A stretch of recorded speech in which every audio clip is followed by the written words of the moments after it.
and sending it to other places. The good news is you actually are in a rural area of Rome, but for other companies that not, if we get too far down that road, we actually may create an incentive that actually makes it harder to get a primary care physician. I don't think so. Tell me, okay, but What- help what help me understand that. I know of 5 local doctors, not all within Rome, but they come into Rome to work. And part of the time when they're not working, they're checking in. Think of it like an Uber driver, right? An Uber driver can check in and say, I'm available to drive, and then check out. They're taking their time when they're not in the office and not doing their home time to actually be available online and getting better utilization. And this is a bigger themselves. picture than just you. I just wanted your input on it because Yeah. we're having trouble recruiting dentists, recruiting various healthcare professionals, and there's just a part of me that says if we can provide that kind of service with that future you talk about, Yeah. we may actually be creating an environment that makes it harder for us to actually recruit healthcare providers. So And then when you are billed for it, the billing goes to Atlanta or somewhere else, Yeah, and the dollars doesn't stack. Yeah, so what we've seen, right, and unlike Airbnb, which is the enemy of hotels, or Uber, which is the enemy of taxi cab drivers, we're enabling and working with agents, so we're not getting the rejection of them. But what I've seen so far is if you do it right, which is always the question, right? What you end up with is the low-cost, easy things for people to get taken care of are moving out of those facilities, and the things that need to be taken care of are getting prioritization. And those things, in my opinion, are more profitable for the hospital. And just like anything, right, if you can do the things in a business that are more profitable and get rid of the things that are not profitable out of the business, then you can actually make a business better. But I do believe that there has to be done some things to balance that and make sure that we keep the doctors in where they are. Like Floyd and the whole, like I said, it's not done yet with them, so we can't publicly announce it and everything, but I have permission to mention what we're working on. If they do what we're talking about, then there'll be one where people within Bartow or Floyd County can call up and access their doctor from remotely through the hospital still. Right? If I have that rash on my arm, it might be easier just to take a picture of it and do it there and actually instead of going and seeing my healthcare provider. And I just get a little nervous about doing that from an economic development and a wellness kind of situation. Yeah. I just think we got to find that balance. I Mr. don't Chairman, want- thank you. I don't want to be shot as the messenger, but you're not going to stop that from happening, right? It's going to happen. Well, if anybody can, we certainly can have a footprint on that. we You can, do need the cooperation of the legislature in terms of providers and some of the services sometimes. Yes, sir. But if we harness it, right, we can make it into something that helps develop the rural areas. Because now a doctor who likes to be, hunting, fishing, wherever he wants to be, can be accessible, and we can enable people who are really good doctors to be, in Rome, Elijah, or wherever, and still practice and still be reachable. So they all don't have to be in Atlanta to get to be able to do what they do. Thank you. All right. Thank you all very much. Thank you.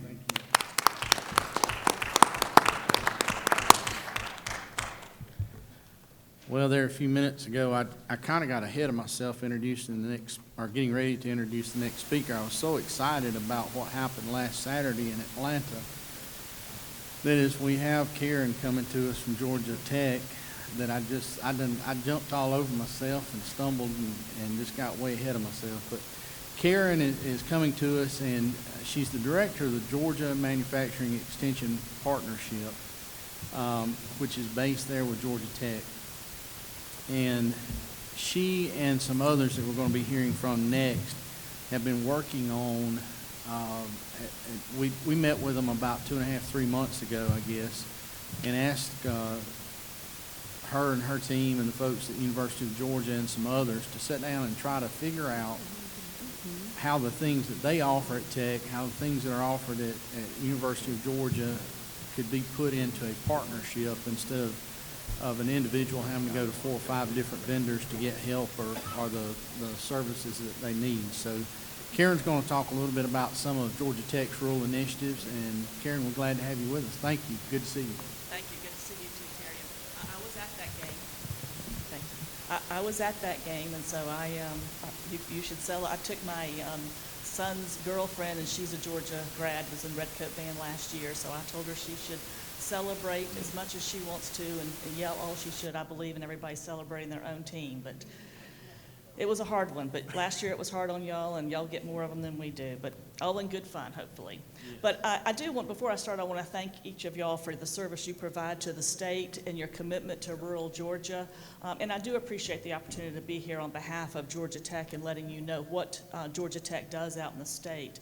And I'm going to try to shorten some of what I say because I know we're running a little bit behind, and we'll have time for questions, but I will be trying to go a little bit faster maybe than normal. But as Terry said, I am the director of the Georgia Manufacturing Extension Partnership. That is a national program that has federal funds coming in. Also, the state of Georgia funds us for parts of it, and we appreciate that.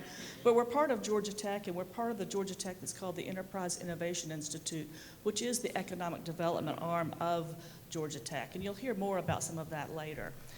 And I'm not going to talk about Georgia Tech and the student population and the academics and the rankings and all of that, because I really want to focus in on how we do support the rural areas of Georgia, and focus primarily on three areas. One is workforce development for rural areas, high-tech entrepreneurs, what we think we might be able to do and help with the high-tech entrepreneurs like Candor, and then advanced manufacturing. As I talk, you should probably hear three themes, I think. Partners. Even when we're out in rural Georgia, we don't do it by ourselves. We can't do it all. We play a part, but we do it most successful when we do partner, and that is our model and our style. You'll hear innovation, and that's who we are also. We want to be creating the next. You see at the bottom of each of our slides, our new strategic plans talks about creating next. We're not happy with where we are. We want to keep moving forward. And then lastly, we're focused on impacts. We can record a lot of activities. We can tell you the things we are doing, but if it's not making a difference, then we should stop doing it or we should change it. And so we constantly look at making impacts. While I'm not going to be telling you about Georgia Tech much, I do want to just talk briefly about the Georgia Tech's beginnings. Georgia Tech was brought together by the state legislature during a time when the whole country and the state of Georgia was moving from agribusiness into industry. And there was recognition that we didn't have the right workforce to support industry, especially in the South, especially in the state of Georgia. So the state legislature started the process of creating Georgia Tech. We began our operations and the first class was in 1888 and had 84 students. And that's important to know because it was also a different model back then. They spent the first half of their day in suits and ties in academic buildings. After lunch in the afternoons, they put on their work clothes and their work aprons, and they worked in machine shops. So it was always applied. So we've always done things a little bit differently. We continue to look at how we can do things to have the most impact and the best results. I want to talk briefly about the statewide presence. Everybody knows the technical colleges have colleges throughout the state. University System does. University of Georgia has ag extensions throughout the state. A lot of people don't know that Georgia Tech is located throughout the state also. Each of these offices and these people are focused on economic development activities. It's not student connections directly. Our first office out in the state was in 1960, and it was in Rome, Georgia. And we were then focused on economic development, infrastructure, manufacturing, et cetera. I have the different groups listed there. That I put 40 Georgia MEP, and that we do have 40 people in the Georgia MEP. Actually, 10 of those are in Atlanta but have a statewide focus, and then 30 are out in the state. We have procurement technical assistance staff that are out there helping businesses learn how to do business with the federal government, the state government, and then local communities. What are the hoops they have to follow? What are the processes? We have professional education staff in the Savannah area and out, and then we have GTRI staff located in Warner Robins. So we have 23 different locations that we have people. Especially the Georgia MEP staff and the GTPAC staff, I can tell you, they're passionate about their communities, and they want their communities to grow. They purpose is to develop relationships where they live, where they work, where they go to church, and where their children go to school. So they want to create economic development opportunities in those communities, and so that's why we think that's important. I do want to tell you about some of the different activities we have, and some of these I'm going to go over a little bit faster. But the first one is we have we call it SEISMIC. I have to actually read it, the Center for Education Integrating Science, Mathematics, and Computing. So it's SEISMIC, and it really is a way to be able to get education outside of Georgia Tech. The first one I do want to talk about is the GIFT program. This program's been around for over 25 years. I think it's 27 or 28 years. But it's an opportunity to put STEM teachers who are involved in STEM education from the middle school and high school, for them to do an internship at a local business for 6 weeks so that they can understand how their education that they're teaching their students really is important in a business. So they can give real life examples. So when the kids are saying, how am I ever going to use this? This is not important. I'll never use it. They can go, yes, you can. Here's an example. As a matter of fact, this company is 2 miles down the road. And here are some opportunities. Georgia Power was one of our first partners in this, so they have supported and had a teacher every summer for 27 years. And so this is something that could be done in any community. We have it right now in about 26 different counties, and most of them are rural counties. But that could be expanded to any county. It takes a business that's willing to host a teacher. They have to pay the stipend. And then that's a way they can invest in their community. We'll talk about real quickly the K-12 Inventure Challenge. I don't know if how many of y'all are familiar with the Georgia Tech Inventure Prize. It's a way for students at Georgia Tech to team up, develop an invention that then they could carry on to a business maybe, and there's a competition and they have prizes. We've taken that to the K through 12. So we have students, we teach the teachers how to run an Inventure Challenge so students can team up and create inventions. The students then do that throughout the year. The students come to Georgia Tech and almost like a science fair, but it's an invention fair. And their inventions are judged. They have panelists that go around, they tell their story, they tell about the invention, how much they think it has cost, what problems are they solving, is it manufacturability, what they think the cost is, what the market is. They learn all of those things and present it. What they get out of it is if they win, then they get to go on to the next level. Last year, the youngest participants were in 2nd grade, so we had a team of 2nd graders.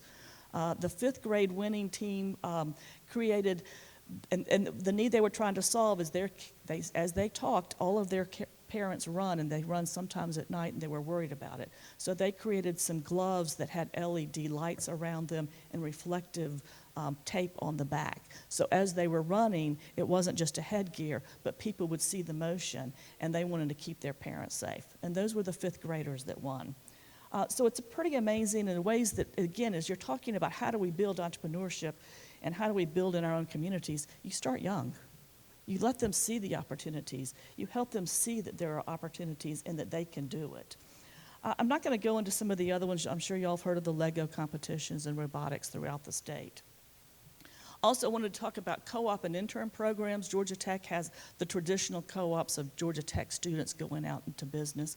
But I also want to tell you some things we're doing out in the state already, not as ways for you to hear what we're doing, but are there other ways we can be doing this?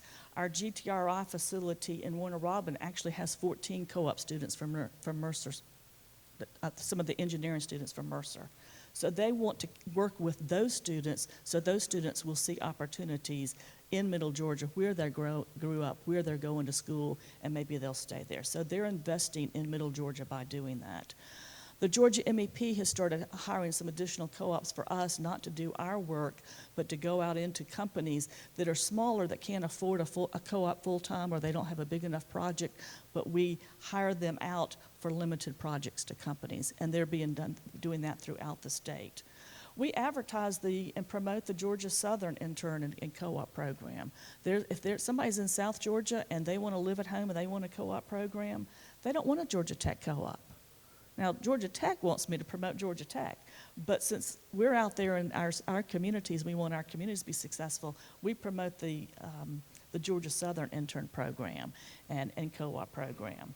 And then the last one I'll talk about on this page is Georgia Tech's Manufacturing Institute has a relationship and partnership with the Technical College System of Georgia, and we're starting it and hoping to build it. But West Georgia College students that are doing some manufacturing education, they don't have access to some of the equipment and technology that is at the leading edge. So those students spend 1 day a week or 2 days a week coming into Georgia Tech and using the equipment that we have so that they can practice there and learn more there. So we're looking for more opportunities to partner with the technical college system in the Atlanta, but also throughout the state where we can see appropriate ways to cover it.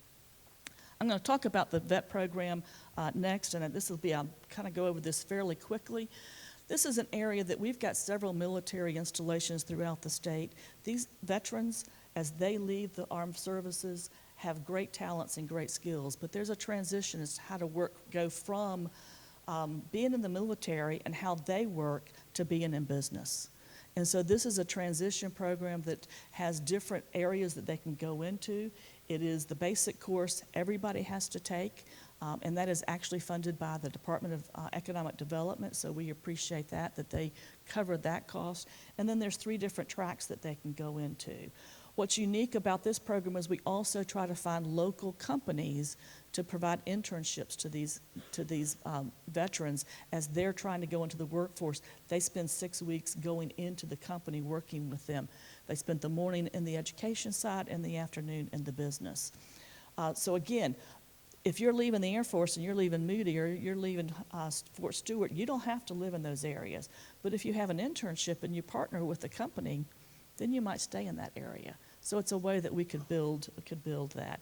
It is a growing program. It's one of the first programs like this, but it's still somewhat in its infancy, but we're getting more and more interest. I wanted to give you an idea. There are more people that we would like to go out to. We'd like to partner with more facilities throughout the state. I think there's really large opportunities for us to move forward here. But I'm not going to go through all of this just in the consideration of time that we have.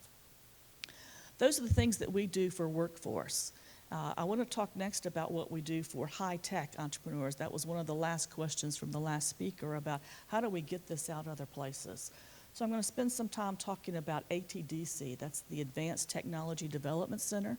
It's an high-tech incubator facility that Georgia Tech has had for, 35 years, I believe. Traditionally, it is in Atlanta. It's high-tech entrepreneurs. But we've expanded that out. It's saying we've got to expand it out throughout the state. So I'm going to talk about that. The first 3 areas are areas that new types of membership: educate members, accelerate, and then signature members. The signature members are those that are traditional. It's an incubator facility, and they're located there. The educate members have 3 barriers that you have to overcome to be an educate member. One is you have to be an individual that resides in Georgia or a company headquartered in Georgia. So this is a program for Georgia companies, Georgia individuals only.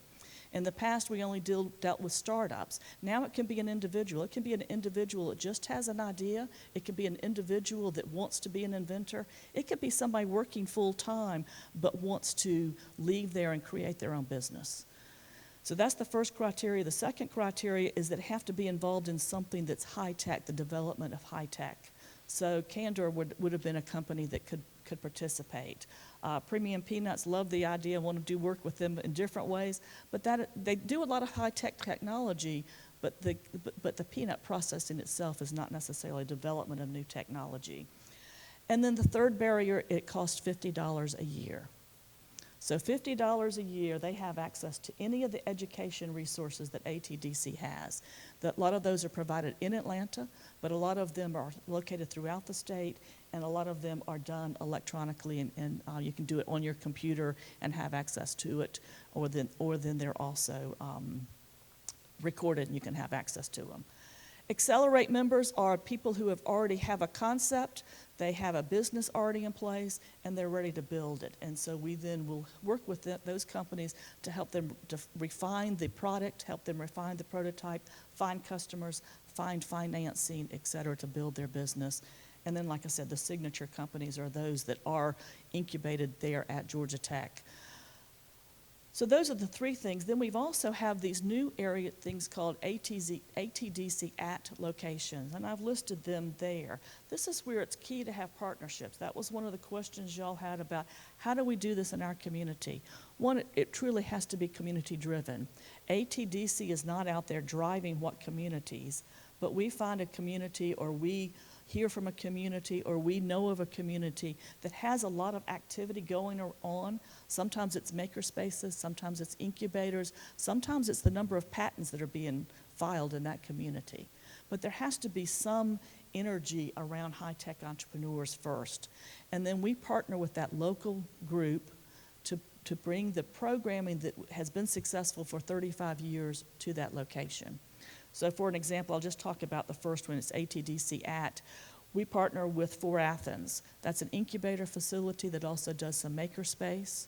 And then with that, we partner with UGA because their UGA Idea Accelerator program, which is for students, is fed into it.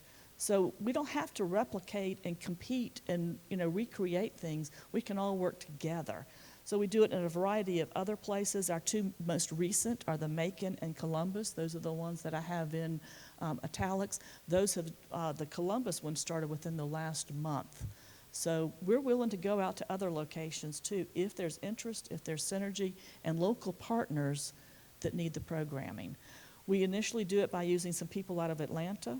If it gets enough synergy, we'll hire a half-time person. If they get more activity, we'll hire a full-time person.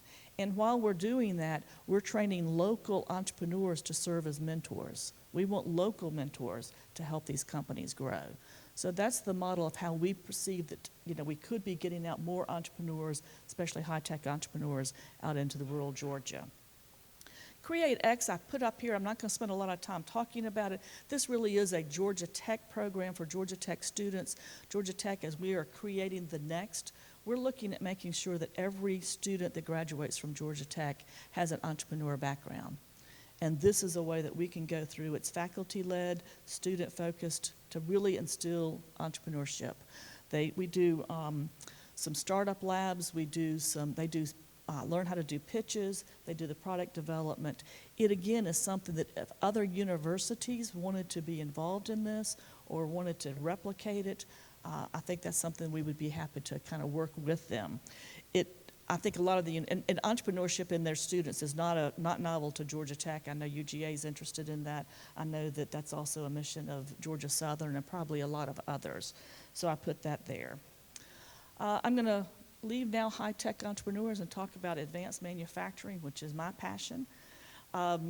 And here are some different things that we already do out in the state for manufacturing. Some of them I'm just going to mention here, and some I'll go into a little bit more detail later.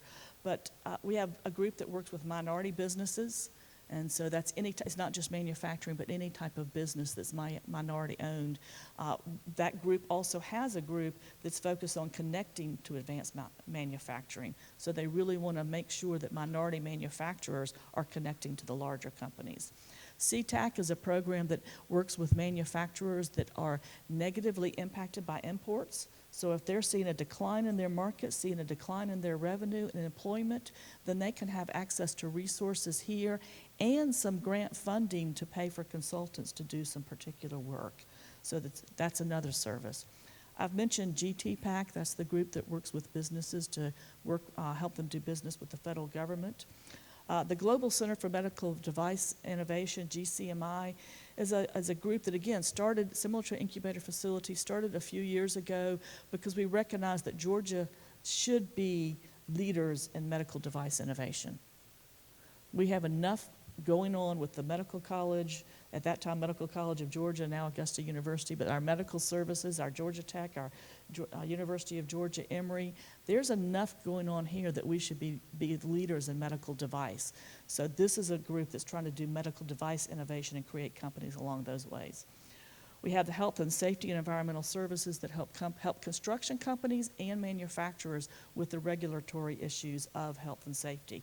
They don't regulate it. They're not the ones that fine. They're the ones that help companies implement what they need to do to be sure that their employees are safe And if they are audited by the federal government, then they will pass it and be in good standing.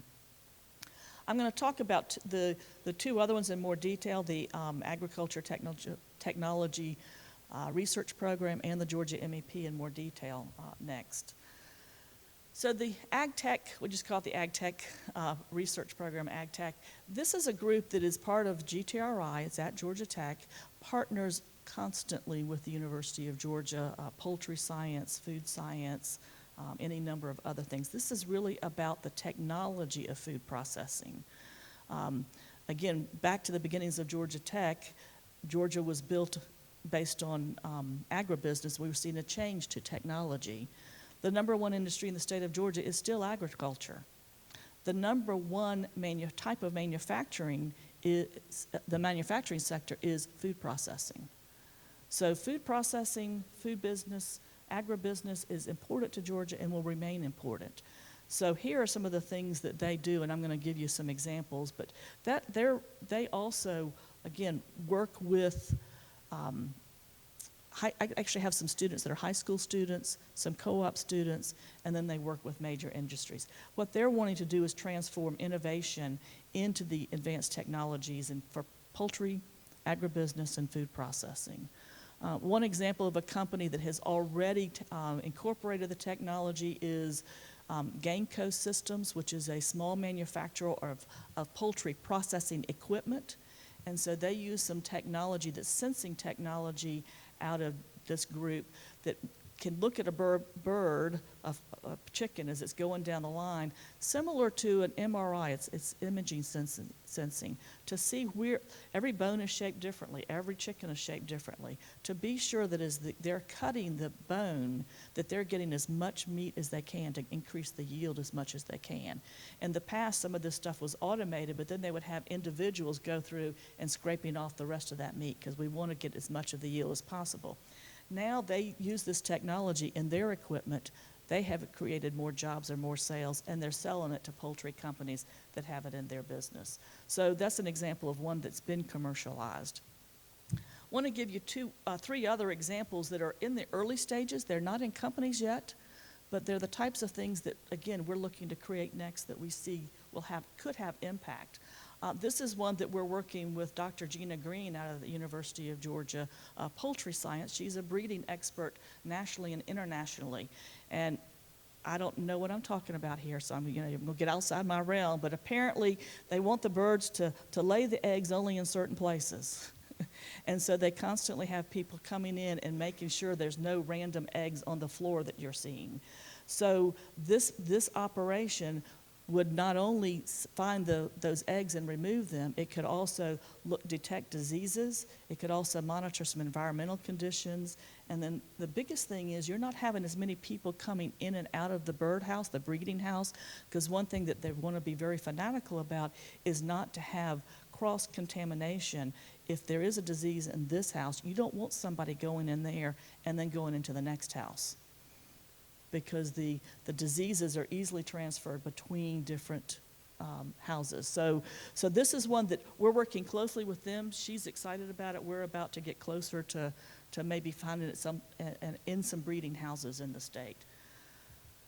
The next one is one that's a little bit different. It's more about the crop industry. And so apparently, again, with soybean especially and peanuts, there's a process that you may be one large field, it's one field, one soil, one watering system, yet some plants aren't getting the right nutrients, some plants get too much water, some aren't getting enough water. So now manually people go and pick that middle leaf periodically to go back and test it to be able to understand what the process is. We're looking at doing this with a robot. So we can do some advanced sensing. The robot would go out, pick the middle leaf, pull it back, take it in, and again, less labor, less requirements for people to be out there. And sometimes I look at these things and people think robotics. I hear it all the time within industry and maybe here too. Well, isn't this doing away with jobs? It might be, but it's also creating different types of jobs, and these jobs are the ones that are hard to fill. I mean, who wants to go out and picking out leaves periodically? This is still something that we can get the job done and be done much better. This last one is, I'm not going to go into much detail. It's very early in the stage, but it's a Tarzan robot that can swing over the crops to monitor it, and they're going to be looking at collecting different types of data, and this is very early in the stage, but I just wanted to give you some different examples of what we're doing to say, how do we move forward? What else can we be doing that can help the state of Georgia in food processing? They also do quite a bit of work in education and safety training, and they do technical assist, so they do about 40 technical assists a year, so I wanted to show that. And this is a list of all of their partners, the partners that they use throughout the state. I'm going to quickly go to the Georgia Manufacturing Extension Partnership, is what we do. Not going to spend time telling you how we work with companies and what we do. I think that's not as important as to say that we do things not in a different way. We have Advanced Manufacturing Consortium members. We used to call it lean manufacturing, but we go out into the communities and identify non-competing companies that can meet together, and they learn from each other. They visit each other's plants, they benchmark, we provide some training and education, and then they learn from, like I said, they kind of learn from each other. So we have more than 70 member companies in about 9 different locations, and that's one thing that we do. It's a little bit different.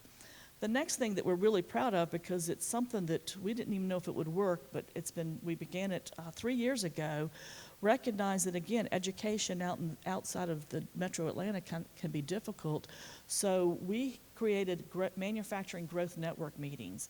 They're an hour and a half long, over lunch, cost $15, and we provide content seminar for that period. It's not a sales force. It is, we tell people the last slide, next to last slide needs to be, so when you go back to your manufacturing operation, here are 3 things you can do. And then the last slide can be, if you need help, I can do it. So in these last 4 years, we've had over 3,000 attendees, 2,000 unique participants, so it's a variety of people, and 674 manufacturers attending. So we're really reaching out, and you can see the different locations.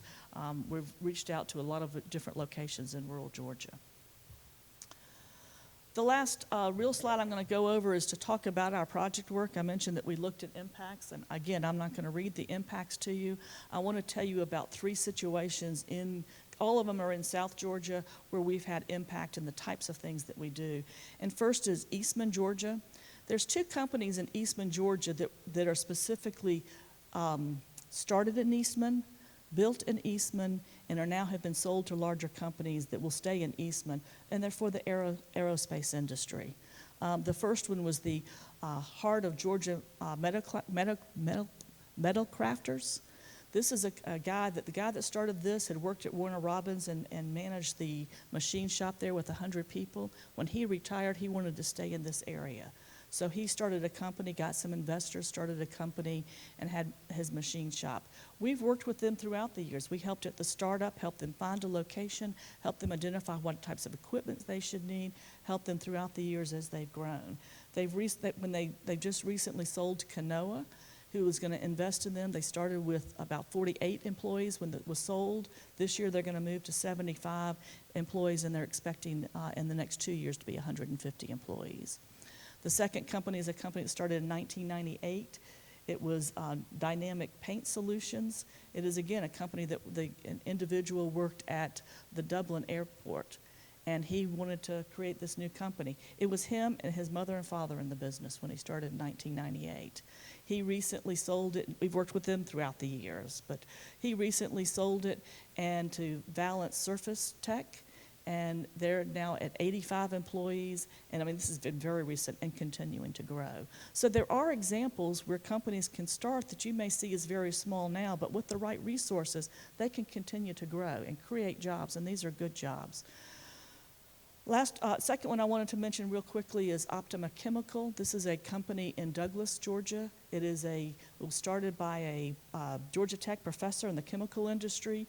He had developed a process that could separate sludge from oils. It was used a lot in the Savannah River site, Westinghouse site. Created a company. It went first from being just their own products, to then they were a contract manufacturers to chemicals, and now they're considered one of the premium toll manufacturers, which means they do R&D chemical work for companies like DuPont. They have about just under 100 employees, probably the highest paid entity in Douglas, Georgia, and again, a company that can grow in rural Georgia with the right resources.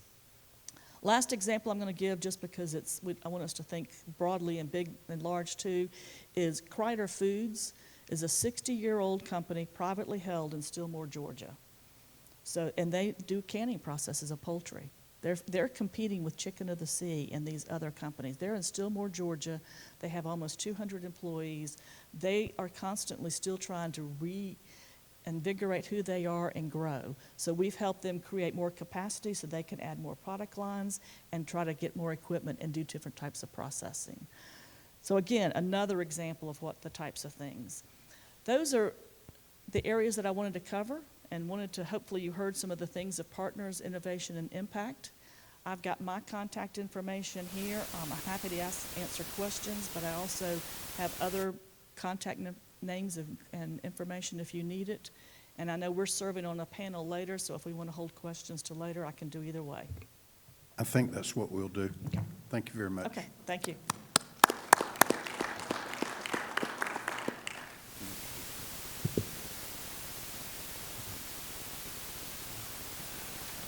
All right, this next young lady, known her for a year or two.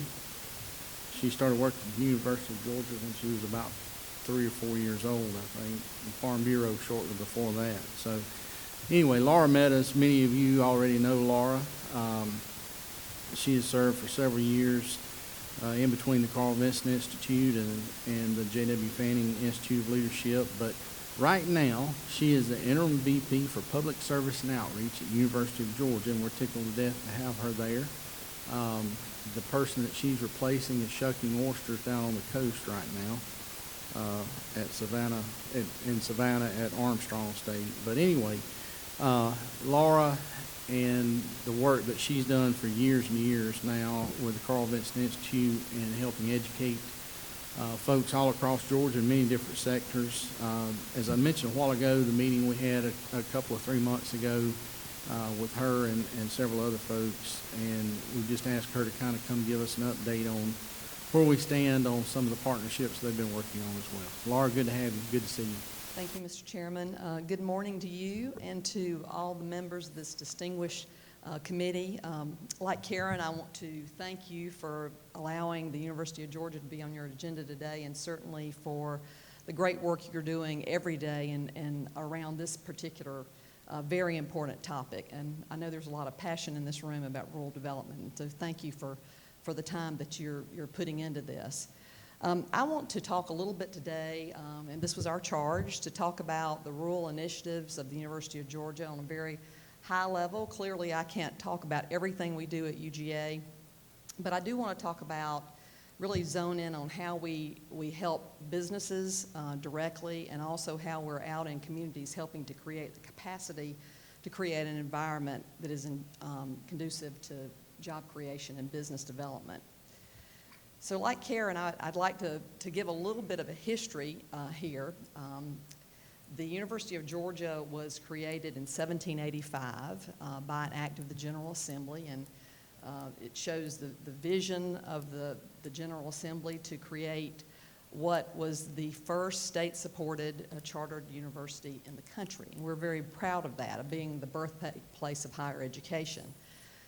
In addition to that mandate from the state, later we got a mandate from the federal government by being designated a land-grant institution, which literally means that we had a charge to take the education that we had and make it very practical for citizens across our state and make it useful to really impact their lives. Later, we also got designated a Sea Grant institution in 1971, which has the same meaning for people who live along the coast. Obviously, the earliest forms of how we delivered this higher education to make a difference in the lives of Georgians was to really take agricultural research and apply it to practices of Georgia farmers to make them more productive. And certainly we've done that for a long, long time. I grew up on a farm in Bleckley County, Georgia, in the middle Georgia area, and some of my earliest memories are of extension agents and specialists helping my father and grandfather and brother actually figure out how to make their living on the farm. And so we've been in what I consider to be the economic development business for a very long time.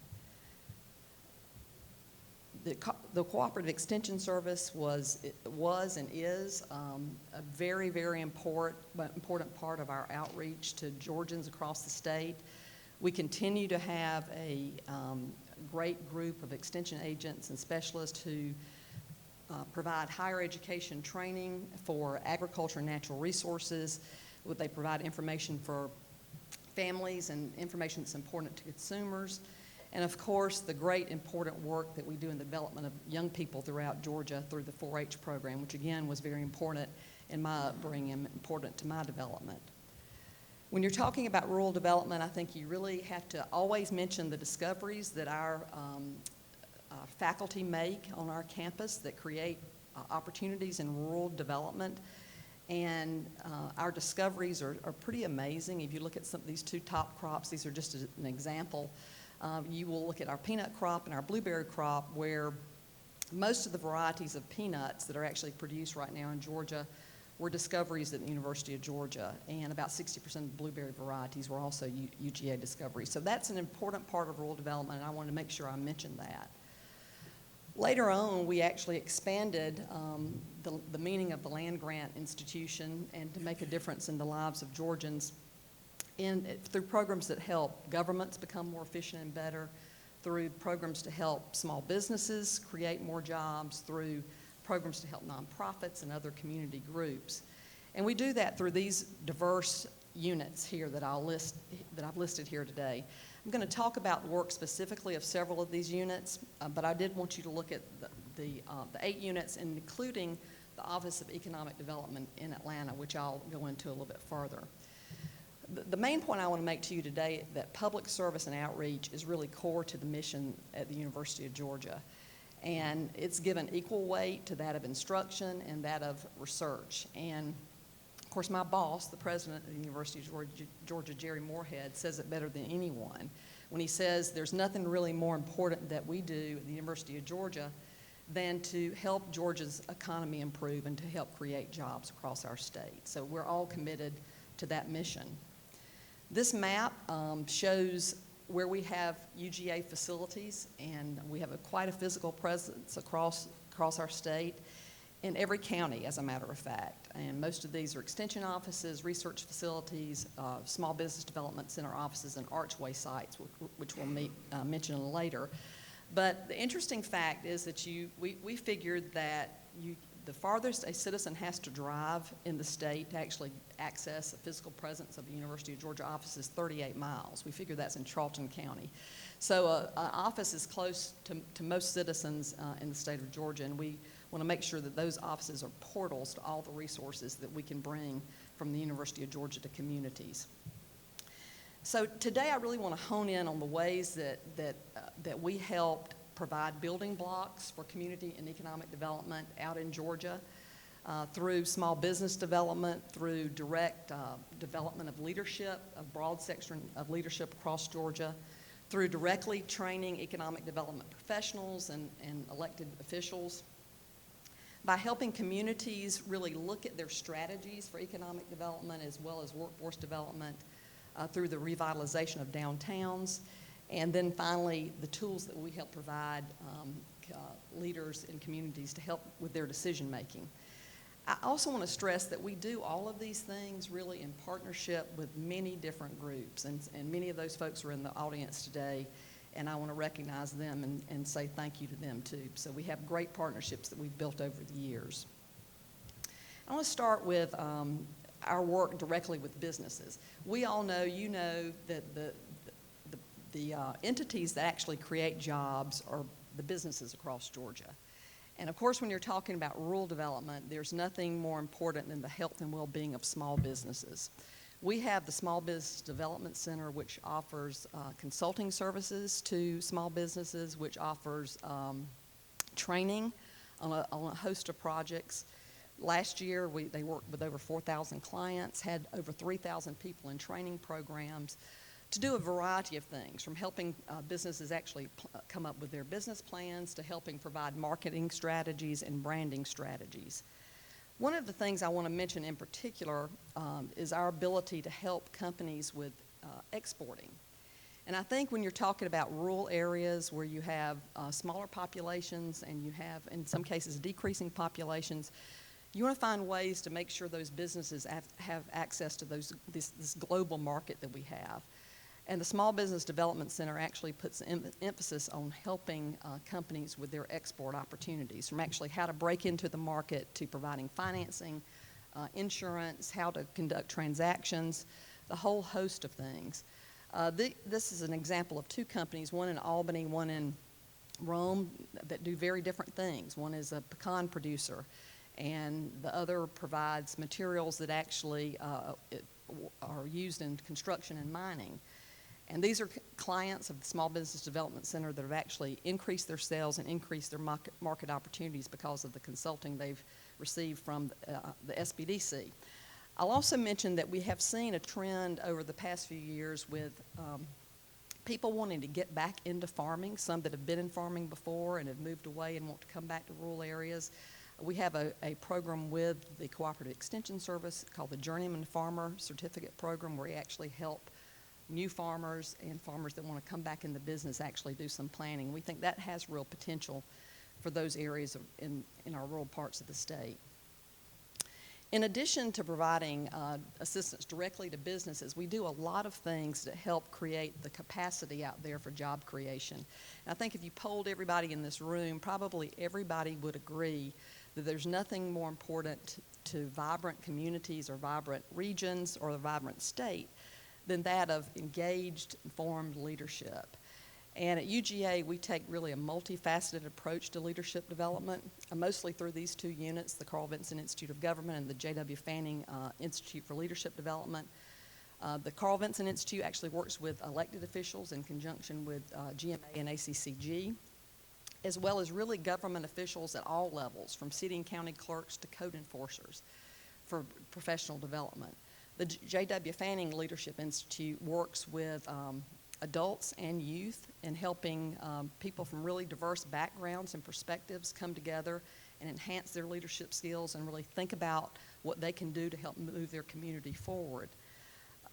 These programs really run the gamut from community-based organizations like Leadership Blank, you can fill in the blank, they're all over the state, most of them are in rural areas, to more specialized leadership training programs like a Women's Leadership Academy that we are conducting in the Statesboro area. I also want to call your attention to really 3 regional leadership programs that I think are significant, one in Northwest Georgia, one in Middle Georgia, and one in South Georgia that I think you may have heard about last time you met. But again, these are leadership development programs, but they're run on a regional basis because these folks are dealing with some of the common issues. And when they get together with a leadership development program where they can talk about common areas of interest, it really just has to be good for that region as they grow together. And lastly, the Fanning Leadership Institute works with nonprofits to help train executives as well as members of the board. So what I'm trying to get across in this slide really is to say that all of these groups are important in working with each other on the local level. It's important to rural development. It's important to the health of our state to have healthy, engaged leadership, and we take a lot of pride in the leadership programs that we offer. Likewise, we take training right to the folks who are trying to do recruitment and retention of industry throughout Georgia. Last year, our president, Jerry Moorhead, announced a new program in his State of the University address where we would offer training to professional economic developers across Georgia. It's very intensive training. It's Georgia-centric. They never have to leave the state of Georgia to get this certification. and they get to network with people all over the state. We just announced actually our first certified economic developer, Larry Brooks from up in Walker County, who gave a really great testimonial about how he was able to take this training and apply it immediately. In fact, we're going to be giving you some articles to take home with you, and this is one of them, about how he put this training to immediate use on an expansion he was working on in his community. In addition to this training, we worked with our good friends at the Department of Community Affairs in the development of a rural development handbook that we published this year. I believe that DCA handed this out to you at one of your earlier meetings. If you need another copy or two, let me know and I'll be happy to get you one. But we're getting really good reviews on this. Over 500 copies were made available thanks to DCA and distributed to state, and now it's available for purchase in both a digital and a softbound edition. This is something that is helpful for somebody who's brand new to economic development or somebody who has been in for a long time. There are case studies in here, and really starts in the basics of what does economic development mean, and it goes all the way up how you finance complex economic development projects in your community. Okay, so if we've helped train professionals, we've actually provided some hands-on consulting to businesses. What else do we do? Well, we are always careful to speak to the importance of planning in communities, and that's something that we have become more involved with over time, specifically through the Carl Vinson Institute of Government. And these are some projects we're working on. I'll say that our workforce planning is becoming very, very popular and in demand as communities and regions are trying to plan for what workforce they have and the preparation of the workforce and meeting the demands of industry. These are just a few examples of some things we're doing.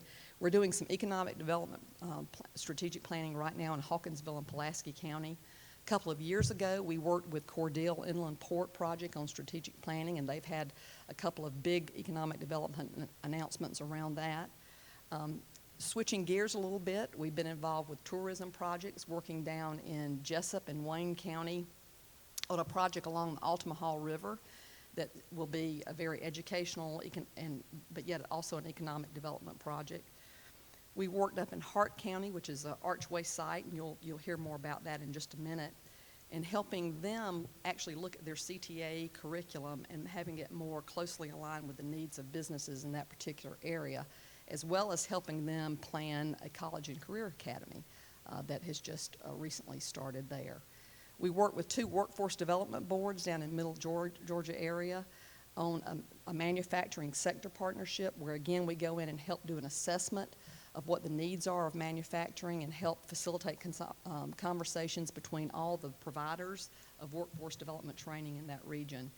And Chairman Powell, I know you mentioned this a little bit earlier. We all recognize that a healthy, vibrant downtown is something that contributes mightily to the health of an overall community. We have a very close partnership with the Georgia Municipal Association as well as Department of Community Affairs in doing revitalization projects all over the state, which involves some pretty extensive visioning with the community as far as what they want their downtown to be. We worked in 10 cities in this process during the past year, and all of those really are small towns in rural areas of Georgia. And I put this slide up here, and I hope you don't feel like it's getting too much in the weeds, but I think it's important that in addition to training, in addition to technical assistance and consulting, we provide a lot of information that helps decision makers make more informed decisions. Just like we do fiscal notes for you when you're considering legislation, we do other sorts of analysis for communities around Georgia, from the Georgia Data website, which is on the left, that provides all sorts of demographic information that people can download and use as they see fit, to helping communities put information into context and offering them some analysis of that data. The middle slide is something that is an example of something we typically do when we go in and do workforce development planning with a community, where we actually can help them look at their commuting patterns and other employment and labor trends. The third slide shows how we can actually go in and help a community who's considering a project location or an expansion to help them look at the economic impact of that particular company. This company was an expansion project in Wayne County. And this is the type of data and analysis we do every day that's very important. This smiling face is Sean McMillan, who is the director of our Office of Economic Development, and it's a one-person office, by the way. It's located with our friends at Georgia Tech and the Department of Economic Development and other organizations that are very involved in economic development at the Synergy Building in Atlanta. So you're thinking, well, why in the world are you talking about an Atlanta-based program when we're talking about rural development? Well, what's important about Sean is that he is there to work with the Georgia Department of Economic Development and these other players as they work on recruitment projects for Georgia and in rural Georgia as well. And he makes sure that all the UGA resources that can be brought to bear are brought to bear on these recruitment projects. And these are just an example of 2 projects that he's worked on along with the Department of Economic Development, Georgia Power, the EMCs, and many other partners. The first one is in Hart County, Herring Corporation, which is a German company, a very big win for that particular area. A lot of investment, over 800 jobs. It's an automotive parts manufacturing plant. Sean brought in multiple units from around UGA to actually be a part of that. The Terry College of Business, the Carl Vinson Institute of Government, the German and Slavic Language Department, if you can believe that, the Lamar Dodd School of Art. And it shows why it's important to have somebody on the ground who can match up those resources with needs of that particular recruitment. Likewise, he worked on Diana Food with the Department of Economic Development, which is locating a food processing facility and R&D facility in Banks County. I guess it's obvious probably what the resources are of the University of Georgia that he pulled into that. The Food Science Department, as well as the Food PIC, which I'm sure many of you have been to, the Food Innovation and Commercialization Center in Griffin, which is now leasing space to Diana Food to actually test some of their products before their facility is online in Banks County. So these are just 2 examples. Now, Sean is going to be participating in the roundtable a little bit later, so he can talk more about other projects he's worked on, but we're excited to have that connection in Atlanta for us. And finally, I'll just leave you with this fact. We have so many bright students that attend the University of Georgia. Many of them are rural students, many of them are urban students, but I wanted to tell you in all these projects I've talked about today, and many that I haven't talked about, we involve students in those projects. We had over 700 students involved in projects, public service and outreach projects during the past year, over close to 3,000 over the last 5 years. And we think this is very important for a number of reasons. Number one, we think it gives the students some real workforce experience when they get out and get ready to go into the workforce. They have some of this real-world applied experiences they can put forth. Obviously, they bring a lot of energy and a different perspective to us. But from what you're talking, from this discussion as far as rural development goes, I think this is important because what we also hope to do is really entice those students to be involved in rural development opportunities and challenges. And what better way to do that than to involve them in projects as you're doing the work. So our president, our provost are really, really committed to student engagement. They've committed that every undergraduate student will have a out-of-classroom learning experience before they graduate, and we're proud to be a part of that effort to do that.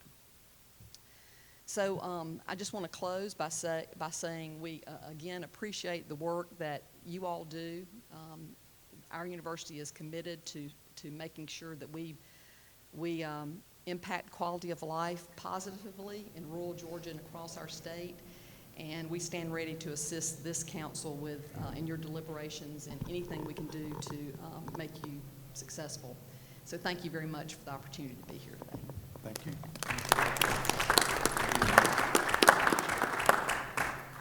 You want whole questions? Okay. Yes. All right, next we have Rob Gordon, who's the Director of Archway Partnerships, going to talk to us about Archway.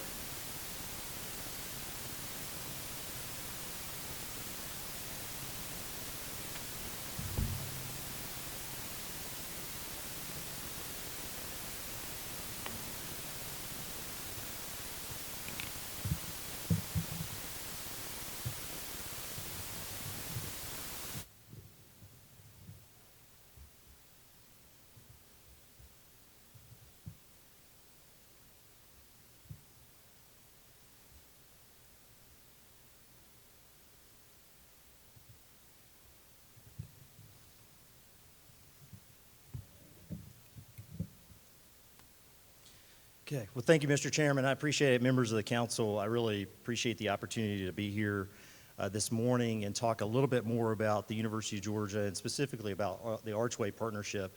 I'm a product, like Laura, of rural South Georgia myself, so this topic is incredibly important to me personally, but I think hopefully what you'll see is it's also important to us at the Archway Partnership based on the communities that we have served and that we are serving right now. So it's a tremendous honor to really be here and talk about the work really that's done by our faculty and our students through the Archway Partnership on behalf of our rural Georgia communities. I want to start with a picture of the academic building and the arch at the University of Georgia.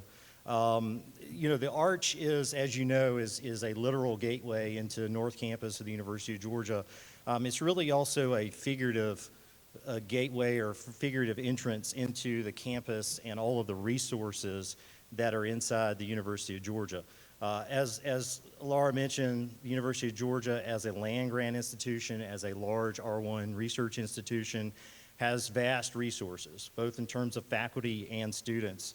And obviously we have a long history of robust and diverse public service efforts that are comprised of traditional cooperative extension, specialized units, faculty embedded within academic departments.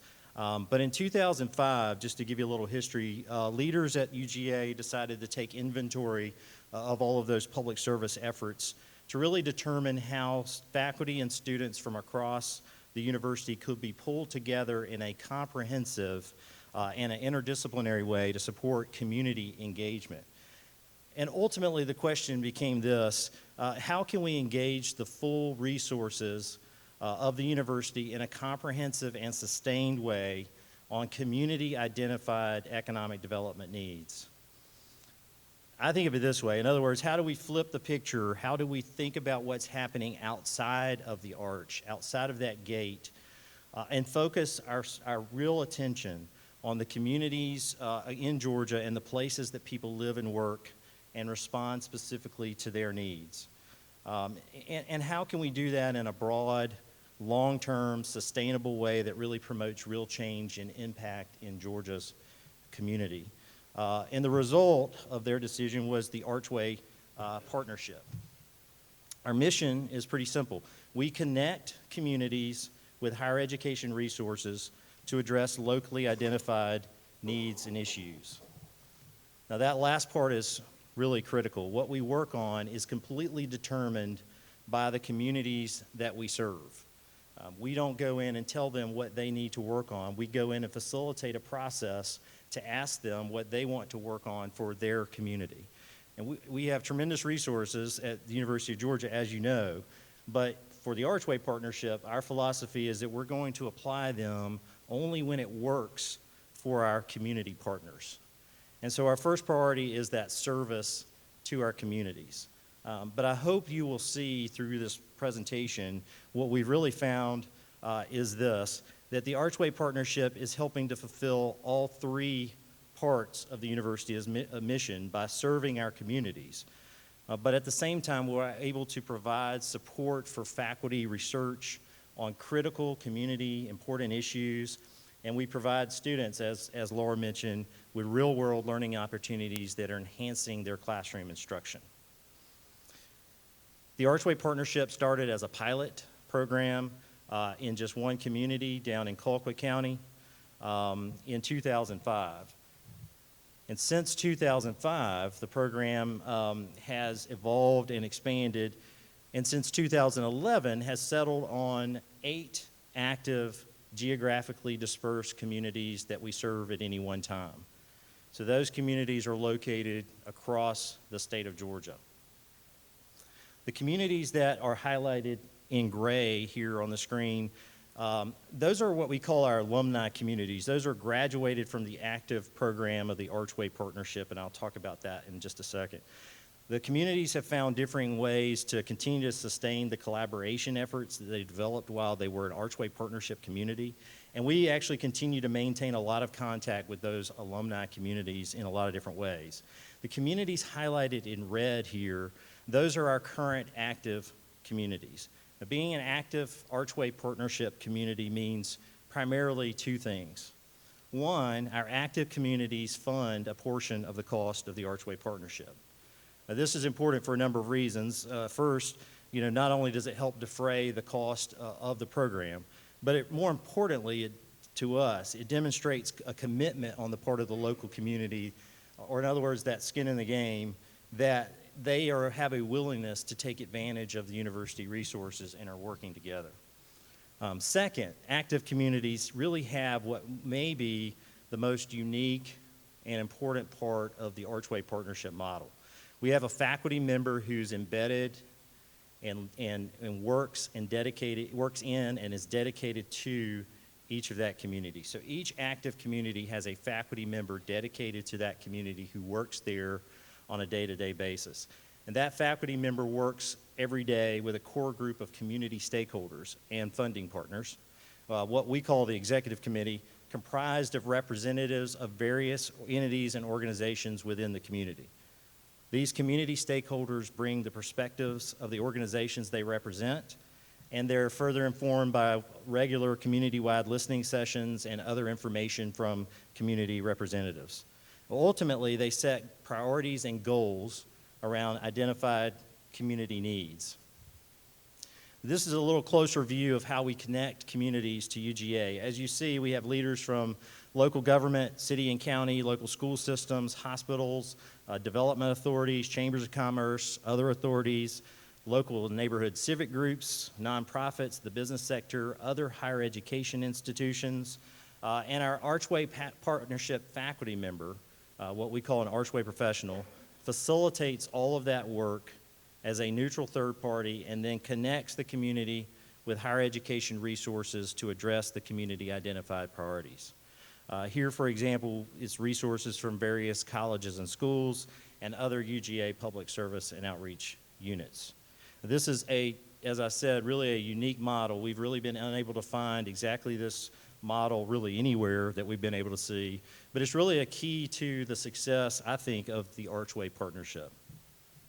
Ultimately, our role is to serve as that bridge between the higher education resources that are available and relevant to the community's priorities and the community and its stakeholders.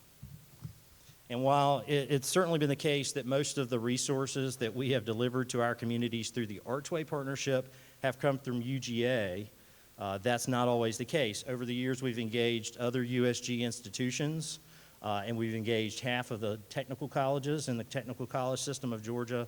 So we're really trying to identify the best resource that makes sense for the community need and the community priority. The Archway professional's role, that faculty member in the community, has a role as a neutral third party. This is a wordle. We asked our community leaders to provide one word or phrase to describe the most important role of our faculty in the community, and this is what they said.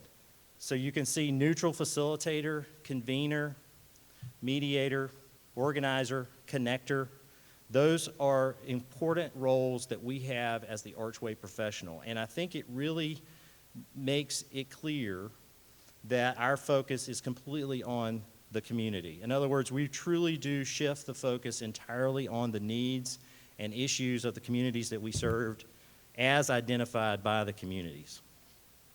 And in our experience, serving as that neutral facilitator and maintaining focus on the community's needs has built trust and collaboration both among the community participants, those community stakeholders that are the leaders in the community, but also between the community itself and the University of Georgia. So what are the community-based issues addressed through the Archway Partnership? Well, really, the easiest way I think about answering that question is to really ask you to think about what's important in your own community. Because ultimately, if our stakeholders determine that it's a community priority, then we'll try to find ways to address it and resources that can bring to bear. Now, we've completed hundreds of projects over the years with our communities, but I just wanted to give you a few examples that highlight the way the Archway Partnership serves our communities by connecting them with higher education resources. The first example is community-wide branding designed to create kind of a sense of place or drive tourism in Metter and Candler County. So Metter and Candler leaders identified tourism and economic development as a priority. And as you might imagine, they continually seek ways to take advantage of being located on I-16. More specifically, they wanted to create a community brand. So once the community identified branding as a priority, we engaged students from our Lamar Dodd School of Art to work with the community to design a logo that could be carried forward and used by various community entities, including, as you see here, the Chamber of Commerce. But it didn't stop there. We then helped design and implement new welcome signage in the community. So these signs were designed by landscape architecture students at UGA and engineering students from the University of Georgia's College of Engineering.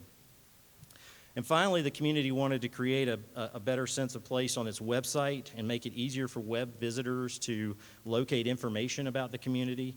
So our Archway professional, our faculty member, connected the community with business and marketing students from the Terry School of Business to develop a seamless web presence for the community. And as you can see, this is a single website that can take you to multiple entities within the community, something the community thought was very important for them. A second example was Griffin, Spalding County. They asked for help exploring the feasibility of a site on which to locate an aquatic center, a place that they felt could drive tourism and visitors to their community.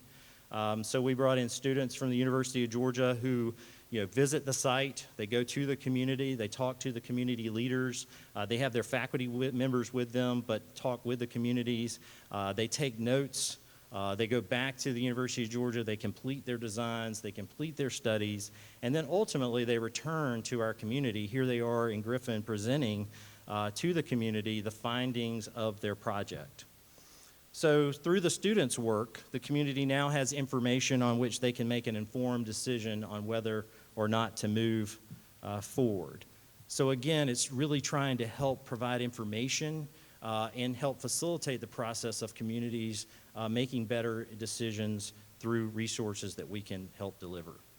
For the students, they were able to complete a real-world project that's really part of the degree program. And it's something else, again, that's been mentioned. It's really exposing these UGA students to rural Georgia, not just to the challenges and needs, but importantly, the great things about life that we know is the case in rural Georgia, in rural communities here. For the Archway Partnership, it's not just about students. The gentleman in the middle there is Dr. Henry Young. He's a faculty member, a researcher at the UGA College of Pharmacy. He's involved in a number of projects in our Archway communities. One project that he's been engaged in is an issue related to hospital readmission, patient readmission after being discharged from a hospital, and particularly its effect on rural hospitals because of a reduced reimbursement for Medicaid.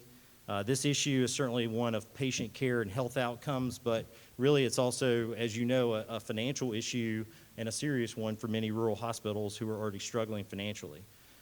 So Dr. Young has been working in our communities to help find ways to address that issue. So that research has been critically important for those communities. But it's also furthering his academic research agenda and really has contributed to his being successful in attaining other grant money and grant funding for other projects that he's working on. Dr. Young, who's a bit of a rock star, is also engaged in almost all of our other communities on research and outreach related to opioid abuse. He's working with community leaders and healthcare practitioners to make sure they understand the issue, make sure they have information that they need, that they can provide, so that they can provide relevant and helpful education and information to their patients. So as I stated earlier, we have really hundreds of examples of projects in the communities that we served. These are photos of a few more that I'll just briefly highlight. Going from the top left, we've helped the community obtain a grant to build a recreation facility and then actually go down and help them do it. Laura mentioned strategic planning, so we bring in Carl Vinson Institute of Government in many cases to help conduct economic development strategic planning. The picture on the top right was a bit of a unique project for us because it really involved a partnership between the University of Georgia and the Georgia Department of Economic Development, and in this case, the city of Griffin, to bring in a cultural awareness program for Griffin. Griffin had been looking at ways to recruit Japanese companies to Griffin and Spalding County, and so we helped put together a program that really was just a cultural type learning experience for them to understand how to deal with Japanese leaders when they visit the site, the county. You know, kind of moving on around, you'll see the Georgia Barn sign there. We've been really active through our work in Washington County along Highway 15 with the communities along that county to help them identify the tourism sites along that route and other economic development opportunities along that route. And obviously, they recently got a designation for that highway as a Traditions Highway as well. A couple other real quick examples that I'll mention that I think are really interesting. One is this real tangible. We worked with the Carl Vinson Institute of Government in Hart County. Laura mentioned all of the work with Herring and others, but we worked there with Hart and Carl Vinson to help them with that project. We also worked in Hart to bring MBA students to Dwayne Dye, who's the economic developer there, to really do research around a site location and determine really conduct some analysis that helps him determine what the highest and best use might be for a particular site. This is a really great project for our MBA students, but it also has helped Dwayne there really make some decisions and the community make some decisions about what to do with a particular piece of property. So overall, I would say we believe that the Archway partnership has been successful because we focus on several core benefits. First, we're creating greater and easier access to higher education resources for our communities. So we're really creating that connection between the higher education resources that are available, which is really students and faculty, and the communities and the community issues that they need to address. Second, we're providing access to the communities for students and researchers. So, it's ability to bring expertise to a community, faculty who want to research a critical issue facing rural Georgia, and students who are really obtaining real-world learning experience. Overall, I will tell you that our projects, because we are focused solely on the community itself and what the community wants to address, we've seen it become very collaborative within the community. So the projects are collaborative, they're tailored to address the priority issues that are identified by the community itself. And again, this is not only helping our faculty at the University of Georgia, but it's enabling our students to obtain real-world learning opportunities. And this is really the essence of the partnership in partnership, because I think this is kind of that duality of the relationship in which we have, certainly helping the communities themselves, but the partnership is also having some benefit to the University of Georgia as well. These are just some numbers. Typically, we fund between 15 and 16 graduate students a year from various disciplines across the University of Georgia to work in our communities.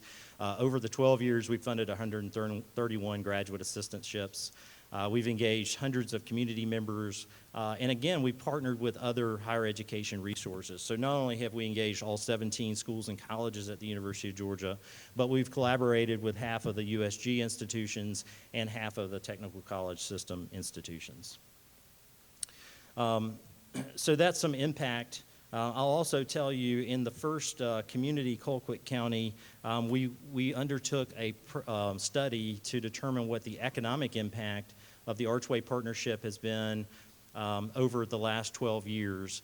Dr. Jeff Dorfman, who does the economic impact studies for the University of Georgia, conducted this recently, and the results were pretty interesting. Over the last 12 years, Dr. Dorfman has determined that a $227 million economic impact. Those are from the projects and the programs that have taken place during the time that the Archway Partnership, or since the time the Archway Partnership started in 2005.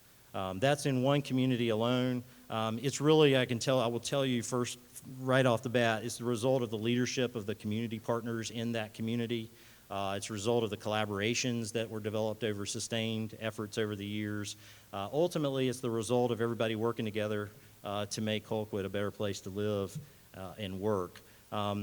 So there are many examples of success and impact, and I'm certainly happy to talk about it. I want to leave you with one final example. Life League is a program that the Archway Partnership helped start in Hawkinsville in Pulaski County. This program provides at-risk youth in middle and high school opportunities to play sports. But in doing so, they get a chance to learn important lessons about life. And I think this kind of goes to kind of building capacity in the community and building a future leadership in the community.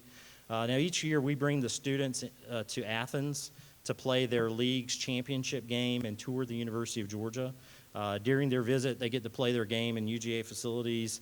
They get to meet some of our student athletes and other student leaders. This one, I hope, has a good game on Saturday.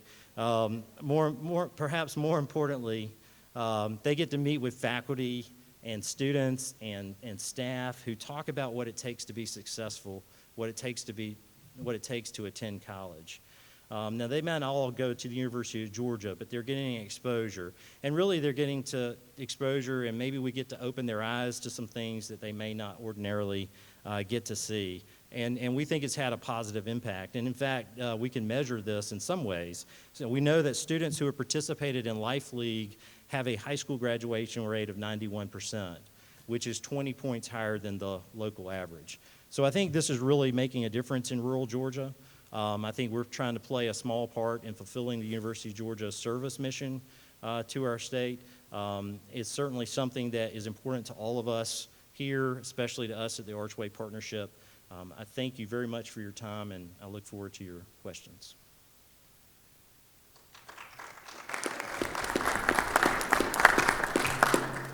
Rob, we may ask a question or two, and then just ask if you'll hang around when we do our panel discussion. Absolutely. Do you by chance know the name of the staff member of the Archway Project in partnership in Colquitt County?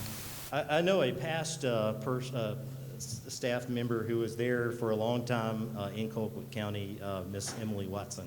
Is she related to anybody on this committee? I think she may be, Mr. Chairman. Yes, sir. Your distinguished vice chairman. She did a terrific job for us and still actually continues to help out with us greatly in Colquitt County because she's a resource for us to lean on based on her experience working there with the community and the community leaders. Absolutely. Have y'all determined whether the number that you've got now is the amount that is sustainable? I mean, it's not like you could go out and say, okay, we're doing 8 now, but we can do 20 next year, or we can do 30 the next year. Is 8 or thereabouts about as much as you can do and do a quality job? Right. I think that's a really great question. There are really two parts to that, the answer that we're trying. The answer to your question is, I don't exactly know what that number is. I think we think that 8 is a good number at the moment. The two parts to the answer to that question are certainly just simply resources, and I will tell you I am not here today to ask for any additional resources, but there is a certain amount of money that comes through the University of Georgia budget that we are incredibly appreciative of and grateful for. But the second part of the answer really is the more important question or answer, which is, we do our work by connecting the communities with resources at UGA. Those resources are faculty members, and those resources are students. And we've engaged hundreds of students and hundreds of faculty members, but there is some limit to their time based on, and there is a matching process depending on what our community needs are and what our faculty and students are working on. So really to answer that question, I think it's really the most important thing is to try to figure out, have we tapped into all of the resources that we can tap into at the University of Georgia? And I think, I don't know of a good way yet to answer that question, unfortunately. I think it's been by experience, and so far we've seen since 2011 really 8 communities seems to be a good mix. Time for one more question, and then we'll ask you to hang around a little bit. Sure. One more question? Anyone? Can I add to that question, Mr. Chairman, my answer to that? The other thing, too, is, we're not the only one in the business, meaning that as I told you earlier, we want to try to connect our communities with the best resources. So certainly at the University of Georgia, we may try to go to the University of Georgia first, but we want to partner with and engage with other, resources that are available, and we have done that very successfully. And so I think the answer to that question is not just UGA, it's also what else is out there in terms of resources, both from, the Department of Economic Development, DCA, other institutions of higher learning. Butch? Rob, I've got a quick question for you to follow up on what was said earlier. How often do you accept new cities into the program, and how long do they stay in the program before they sort of become an alumni? Right. It really depends on the community itself, and I know that's not a great answer. It's actually one of the answers I've learned with my first year of law school. I learned how to say it depends, but it really is depending upon the community itself. In some communities, they have wanted to continue the collaboration for as long as they could potentially continue. And from our standpoint, there's certainly the case where we're part of the service mission of the University of Georgia. So I don't want to say to a community, we're just going to turn off the spigot, so to speak, and say we're not going to serve you. So as long as the community is really engaged with us, we try to be engaged with them. But there have been communities that have really worked through particular issues and have graduated earlier than others. We think that there's probably a good timeline of life cycle, if you will, to the Archway Partnership communities. It may be between sort of 7 to 10 years, and really because it's developing collaboration, it's developing partnerships, it's developing things that take a lot of time to see the fruition of over other communities, and more importantly, developing the trust within the communities. But, Habersham County graduated in 5 years, and I think really they did because really from the start, one of the things they wanted to accomplish through the Archway Partnership was developing a new economic development organization structure in the community to help set them up for the future. I think they really wanted to focus on that. And so we've done a lot of other things in Habersham County, but when they established that structure, they were ready to graduate from Archway. How about new members coming in? How often is that? So we just had our newest member, Thompson McDuffie, start in July. I think it just depends on, since we have 8, it depends on who kind of graduates and rolls out. And then we have, kind of a pipeline of communities that we're continually talking to who show interest, and we, will potentially bring into the Archway Partnership whenever a spot opens up. Rob, on the Habersham County. Yes, sir. On the Habersham County thing, one of the things I think that's important to realize there too, the county graduated in 5 years, but it had 2 years prior to that with the Partnership for Growth Right. that had started the whole ball rolling, realized they were in over their head, brought in Archway, and then transitioned into an Economic Development Council. And actually, Archway still stays involved to a certain degree. Right, absolutely, and that's a great point. We try to say, we want to be involved in our alumni communities, and we try to reach out to them. I visit them, our faculty members, when we can, we visit our alumni communities and stay involved. But that's a great point about Habersham. Thank you. All right, Patty. All right. Thank you, Mr. Chairman.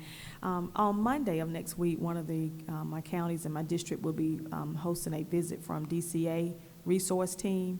And what I'm hearing from the chamber rep there in Taylor County and what you're saying sounds very similar. So can you help me understand what would be the real difference between what you're doing and what the DCA resource team will be doing next week? Thank you.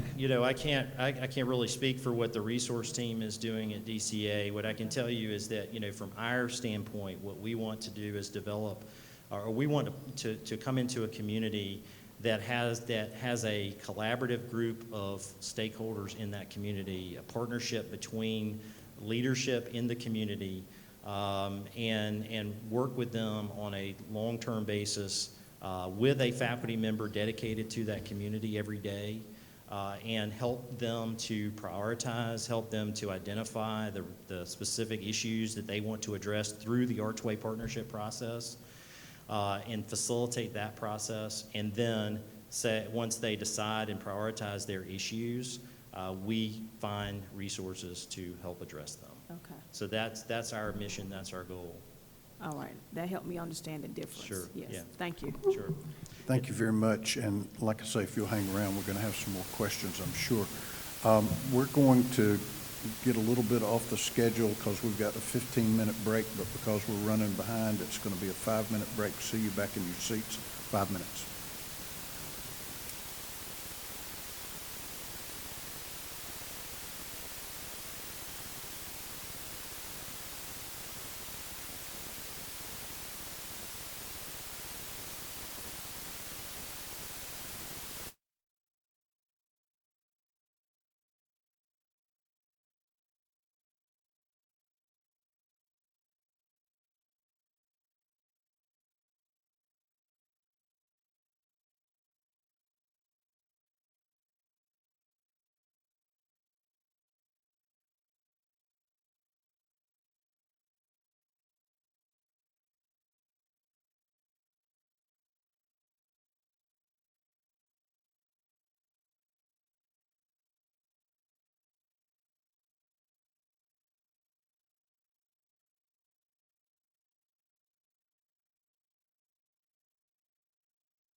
If you'll take your seat, we'll get started again.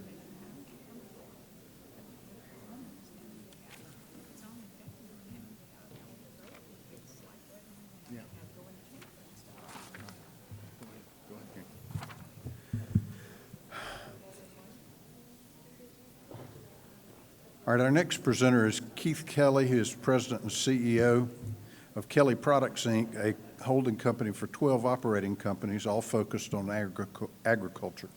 Keith graduated from the University of Georgia in 1980 with a degree in agricultural economics. After college, he bought Newbern Fertilizer, a chemical and fertilizer formulator and distributor of agricultural products.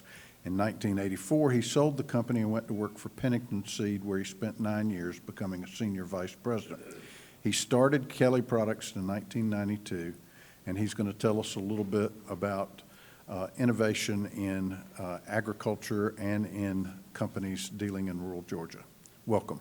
Thank you, sir. What I wanted to talk about today, just for a little bit, is some ideas that we've had, and there's several of us around the state that have been talking about this, related to the proteins program and some possible models that farmers might use to help create a model like we're describing. And so I've thrown up some slides. This wouldn't happen in year one, wouldn't happen in year 2 or 3, but what if we could create 10,000 new jobs around proteins, keep $1.3 billion in the state, new money, and provide educational pathways for Georgia's youth, better local services, and better food choices. And I think this could be done through a protein system that we're going to talk about. And I'm not sure where Brant is, but, Brant, pardon? Hit the close button, okay.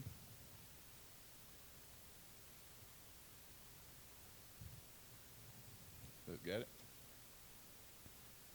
All right, let me back it up. Okay, thank you. You not only have someone that's technically challenged, but you have somebody that's not very good at presentations too. So, but we decided in the group of us that have been talking about this and working on it to really just focus on beef for today's presentation. I can just make some points about other proteins such as pork and lamb, whatever, but we decided to start with beef as something to look at because we do have beef in all 159 counties. It is year-round production here in Georgia, though some would argue that the heat and humidity, create a problem in the summer, but I'd also say that the mild winters also create an opportunity. So it's the number 6 cash crop, estimated at $2 billion here in Georgia. And there is a growing consumer demand for local meats. And I can attest to that from a retail outlet we have in Madison, Georgia. And Georgia is a beef deficit state, as well as pork and lamb. Our current reality is that and this could be argued, but of stockers that we have, there's about 240,000 that are born every year in the state of Georgia, which would equate to 121,500,000 pounds, retail value of $737 million. But 230,000 of those animals leave the state. They're not staying here in the state. So only 5% of the animals are staying here in the state. Our consumption in the state, nationwide beef consumption is about 58 pounds per capita. We have a little over 10 million people. So that would be 580 million pounds of beef consumption here in the state, which would equate to a little over 1 million animals, 1,160,000 animals, $3 billion in potential retail revenue. So that's our current situation. A new model that we're talking about and looking at is for rural Georgia farmers would be where we potentially could keep that 240,000 animals and more here in the state. As we said a minute ago, that 240,000 is about 20% of our consumption is what it amounts to. So we kept every animal in the state, processed every single animal, that'd be 20% of our current consumption. In talking to Sharon Kane with the University of Georgia, she said you could use a minimum multiplier of dollars left in the state of 1.87 So for every dollar that we leave in the state, it creates $1.87. She said it's probably more like $2 to $3. We'd have to do the final research on that, but her estimation was that it could be $2 to $3. And that's where the $1.3 billion comes from. So if we kept the 240,000 stockers that are produced, we processed them here in the state, we consumed them here in the state, it would produce an additional $1.3 billion for the state. Currently, farmers are making about 5.5% maximum on growing beef and selling stockers or selling calves as they're weaned at 8 to 10 months. That's currently what we're doing. The current supply chain really doesn't exist except in a few cases, but we need more abattoirs here in the state. If you're familiar with some of the abattoirs that are there, you know they're efficient, but they're pretty small operations. They're not created for doing the kind of numbers we're talking about. Farmers are driving, in many cases, a long way to get to an abattoir. They're small scale. There's pretty much uneven supply for current abattoirs because of just the way we're doing beef today. There's no real distribution or marketing that's going on for those farmers, and there are some cases where that's not the case. FPL and others are doing some of this right now, but I'm talking about in general. 87% of our Georgia producers have 100 head or less, and in fact it's about 50 is what the average is in the state. There's a couple of models that I think are potentials for doing this kind of a plan where we're keeping the beef in the state and growing it out and selling it. One of them would be something similar to the premium peanut model where 100, 200 farmers go in together, pool their resources, put in a abattoir that would be an abattoir that would have an aging system in it, a fabrication floor, and a distribution piece with it. They would collectively hire a sales and marketing group that would sell for them. And so they would have that revenue stream created from that downstream part of the process. The other part, another model, and this is one that I have some experience with. In 1998, our company put together a deal with Rhone-Poulenc, which they no longer exist, but they were a multinational chemical company. And I had the idea that if I didn't find a way in the chemical business to have a better relationship with some of these basics, that as they were consolidating, I might get consolidated out. And so I went to them and said, you know, if you would give me the exclusive rights to a product, and it was 7 is what their product was, I would give you some of the downstream revenue. And we created a metrics where we said, okay, I'm the manufacturer, you're supplying active, and we hired a marketing firm to join us. And we put in our product or our services at a discounted rate, and then we shared the downstream revenue. And since 1998, that has worked incredibly well. It's kind of what launched our company and got it to where we're at. And we have 7 liquid, 7 dust you may have used for nationwide sales and marketing and manufacturing here in the U.S. and have had that since 1998. And we were fortunate to add more products to that because Rhone-Poulenc at the time and now Bayer saw the benefit of having a single partner like this where they could not just sell the active ingredient but actually got to enjoy some of the downstream revenue for no more work. And so the second model here, that's what it describes, is where farmers would grow the animal. Some group would go together and put together an abattoir. You'd hire sales and marketing, distribution, and then all those, either the animal or the service would be put in at a discount to cover cost, and then the profit would be shared back with the group, and that would have to be determined by the group how that would work. But I do have experience with that particular model. Back up. So this is just what we have envisioned as it relates to the potential. We didn't pick these areas out. There's not, except for one. That's Morgan County where I live. My partner in my business up there, he plugged in Newton County where he lives. I said, no, let's move that star over one more county. We're not going to put it in Newton County. But there are a couple of reasons for putting it in the 2 central Georgia locations, and we'll talk about those in just a minute. But we just picked areas where a farmer wouldn't have to travel more than 100 miles to get to one of the locations. And they would be strategically located around where cattle are, as well as where metropolitan areas are. And of course, as you can imagine, that Southwest Georgia corridor would be the least populated of those areas. And so all of that, but I would see it where they work together in this whole process, not necessarily competing with each other, but working together as beef is produced or pork or whatever it may be. This opportunity would allow farmers to have, and this is gross profit, it's not net profits, of course, but another 45% of that gross profit margin to run these businesses and to do this process with. Here's some of the details. A regional abattoir like this, according to the USDA, and the packets I left on your tables or we handed out, this is just some of the data information that we collected from USDA and University of Georgia and other places where some of these numbers are coming from, so that you know we didn't make up these numbers. They are numbers that we accumulated from various sources. I would have given it to you electronically, but some of it was sent to me in paper form, and so that's why you've got these paper packs. But they estimated a regional abattoir, and this is one that would take about 8,800 animals a year to break even at a break-even rate, and they'll do, you know, twice that amount, whatever, and they would be built in such a way that they could be added onto. So as they got up and going, you could add lines to them. But that's what they estimated they cost, $4.4 million. So 22 to 25 for 5 facilities, excluding property. The break-even is about 8,800 cattle a year, and that could be, you know, you could include hogs in that at some number.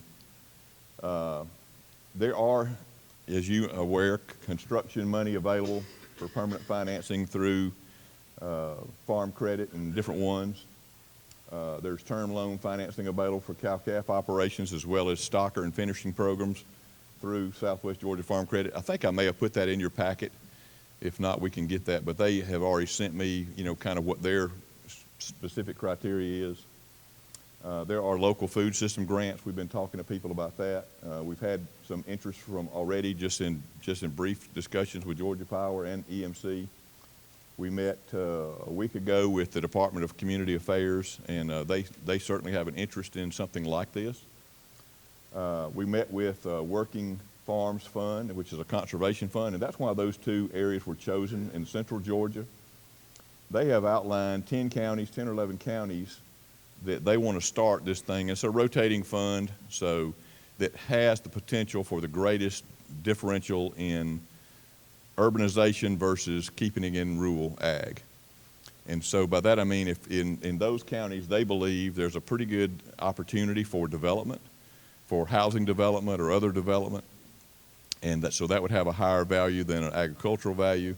So they would go in and buy the properties, put an easement on them, and then turn around and sell them to someone like the group we're describing for 40 to 60% discount. They can't be developed into housing, whatever, but they could be used for what we're talking about. So, but those are the areas they have already identified as counties that they're going to start this program in. These are just some of the outlying things that would benefit from this, whether it would be feed stores or construction businesses or whatever it may be. We do think that this could provide sustainable income streams for employment. And this, again, is a University of Georgia number. For every 39 million, you get X number of jobs. Education, whether it's internships, workforce preparation, 4-H FFA learning opportunities, and it fits into the Georgia Department of Agriculture's 2020 plan for their schools.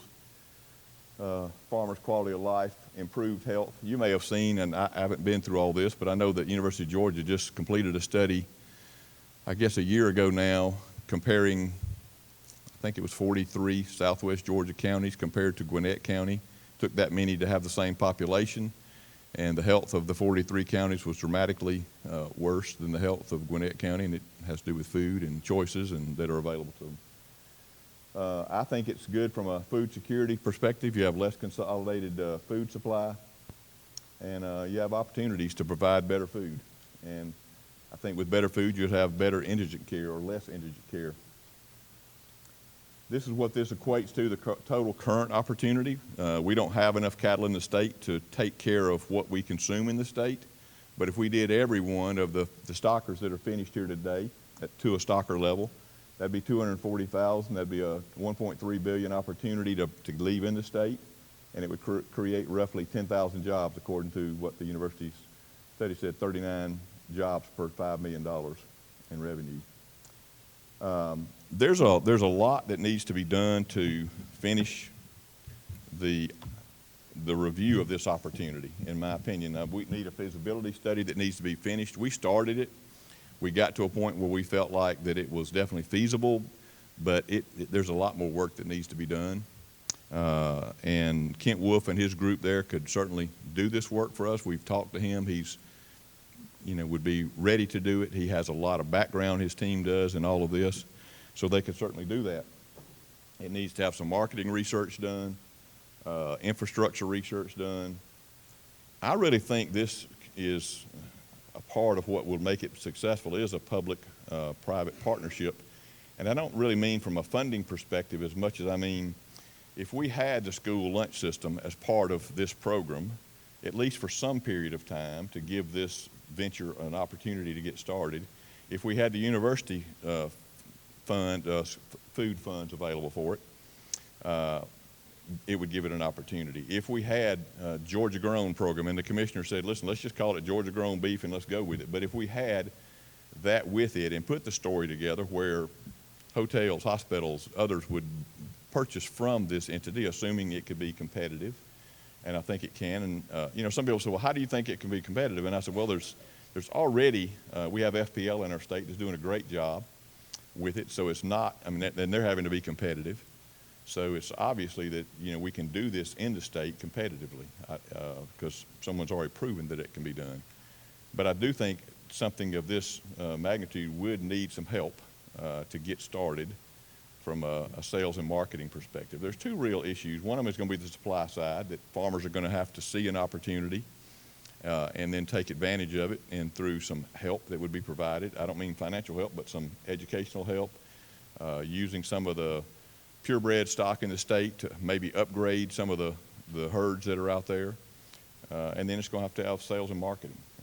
The middle part, the manufacturing part or the abattoir part is not the difficult. It's being done all over the country. There's nothing new about it.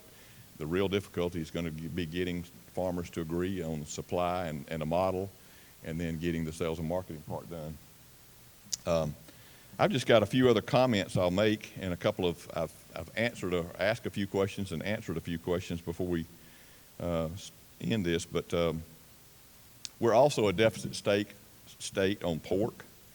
The U.S. consumer consumes about 50.9 pounds of pork a year, so in Georgia, 509 million. We produce about 2.6% of our pork here in the state. So there's a huge opportunity for that. We produce about 8% of the lamb consumed here in the state. We consume roughly 850,000 pounds a year of lamb, and we're producing about 8% of that. Local foods in the U.S. are growing like crazy. There were 12 billion in 2014. In 19, there'll be 20.2 billion. 2007 to 2012, the number of regional food hubs has grown by 250%. In that same period, the Farm to School program has increased by 400%, and this is nationally. The definition of local to the consumer is becoming more and more restrictive. 64% of people in 2013 thought that it should be within 100 miles. It's now up to 96% that think that means within 100 miles, what they call local. Walmart today sells about $750 million of locally grown produce. And a local report produced by the Federal Reserve Bank in St. Louis says that local food supply and not demand is the restricting factor right now. There's plenty of demand for it, there's just not the supply of it currently. In Georgia, we have the Common Market, who you may be familiar with. They're an aggregator, and they did 261,000 in sales in 16, and in 18 they'll do 1.5 million, so five-fold growth in just 2 years. And across Georgia, 62% of school districts do participate in this Farm to School program that we have, spending about $40 million in food purchases today. FPL, which I've mentioned, is a shining company that's doing a great work here in the state. Their estimated sales, we don't have exact figures, but around $215 million. They employ 550 people at their headquarters and about 800 total. They're engaged in, of course, the manufacturing, importing, exporting. They have about a little over 100,000 square foot facility. There are several rendering plants for the offal that would be produced. So that's not something that's going to have to be created. It's already here. It may have to be expanded, but it is here. And a few questions that people have asked over and over, and I'll just tell you what they are. So, you know, if we were going to do this, when would we start? I believe that if we could take 2018 and finish the research needed, the feasibility work, impact work, all that, that'd be a good start at it. In 19, assuming that all came out positive, start working on building the infrastructure and then actually start producing product. And so that'd give the farmers 2 years to get going and figure it out. And in 2020, actually crank up the abattoirs and start the process. I think that the future steps for this would be getting everybody that's interested in it together, from economists to Department of Ag, university specialists, farmers, extension agents, meat specialists, beef production, all that group to come together to meet and just talk about the various things that have got to be answered to make this a reality. I think we're going to have, you know, significant farmer cooperation, and we're seeing that already. I mean, you know, Premium Peanut's a great example of farmers coming together and putting together something that's very beneficial for them. And we've had some of these things, whether you talk about the Vidalia onion program, which is, I know, something that people love all over the world, especially U.S. farmers would love to have something like that. But it's been around for, of course, a long time. Why don't we have fed cattle in the state today? That's been one of the big questions. So if it's so great and it's so, you know, there's opportunity there, why aren't we doing it today?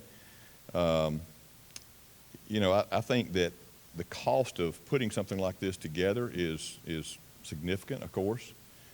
An individual farmer really can't do it on his own. It is going to take a cooperation coming together to do it. I think that there's cheaper feed available in the Midwest and in Texas and other areas. But I would also say that if that were the only case, then all our poultry business would be in those states where chicken, you know, a chicken is nothing but the feed he's getting to. So it's strictly not the feed issues. Some people have said it's heat and humidity, and I would agree with that. In the summertime, our heat and humidity does slow down consumption, you know, cattle feed consumption and growth. But also our milder winters also could help catch up with some of that. So what about the cost of regulatory compliance? It's been one of the questions, and there will be regulatory compliance required, but I think that's more concerning for small abattoirs than it would be something that was larger and new, built today. Why not start with just one? Some people say, well, why don't you just start one of these and see how it works and see if it can work? And you can certainly do that. I think there's inherent risk with that. The benefit would be less capital required, of course, so you do have that opportunity. But I think you also have less money to build a brand. I think you've got less marketing dollars. And some of the participants that are looking at working with this, like the Department of Community Affairs, what they told us a week or so ago, they work with strategies, not projects. So they'd rather have a strategy and not just a one-off kind of a project if they're going to invest in this, in something like this. So I think there's certainly benefits, but there's also risk with something like that. And like I said, the Department of Community Affairs really wants to invest in a strategy. How big are these proposed abattoirs? To just capture about half of the potential of the animals that are here, not half the potential of the consumption, but half the potential of the animals, you'd have to do about 500 head a week. We're talking about starting with operations that would do a couple of hundred head a week, but be where they could be expanded. So set them up in the first place where they can certainly have lines added to them just by putting a roof over it and adding lines, kind of like a manufacturing floor. This economic feasibility that study would address a lot of these issues, and the initial target would be about 3.5% of the beef consumption, or about 8,000 to 8,800 animals per abattoir per year. Most of these abattoirs that are around the country have been scaled up. They put them in, they start getting animals. They, you know, as that grows, they build them out. So this is not a unique option we're talking about. The other question, have farmers been locked, or would they be locked into a regional abattoir? Not necessarily, but I would think they would probably want to, simply because of distance of travel and that kind of thing. I would see them working together so that they're not, competing on a dollar basis. So I'd see it being a group of the 5 working together to keep their margins up and helping each other move product. But that would depend on the model that the group chose.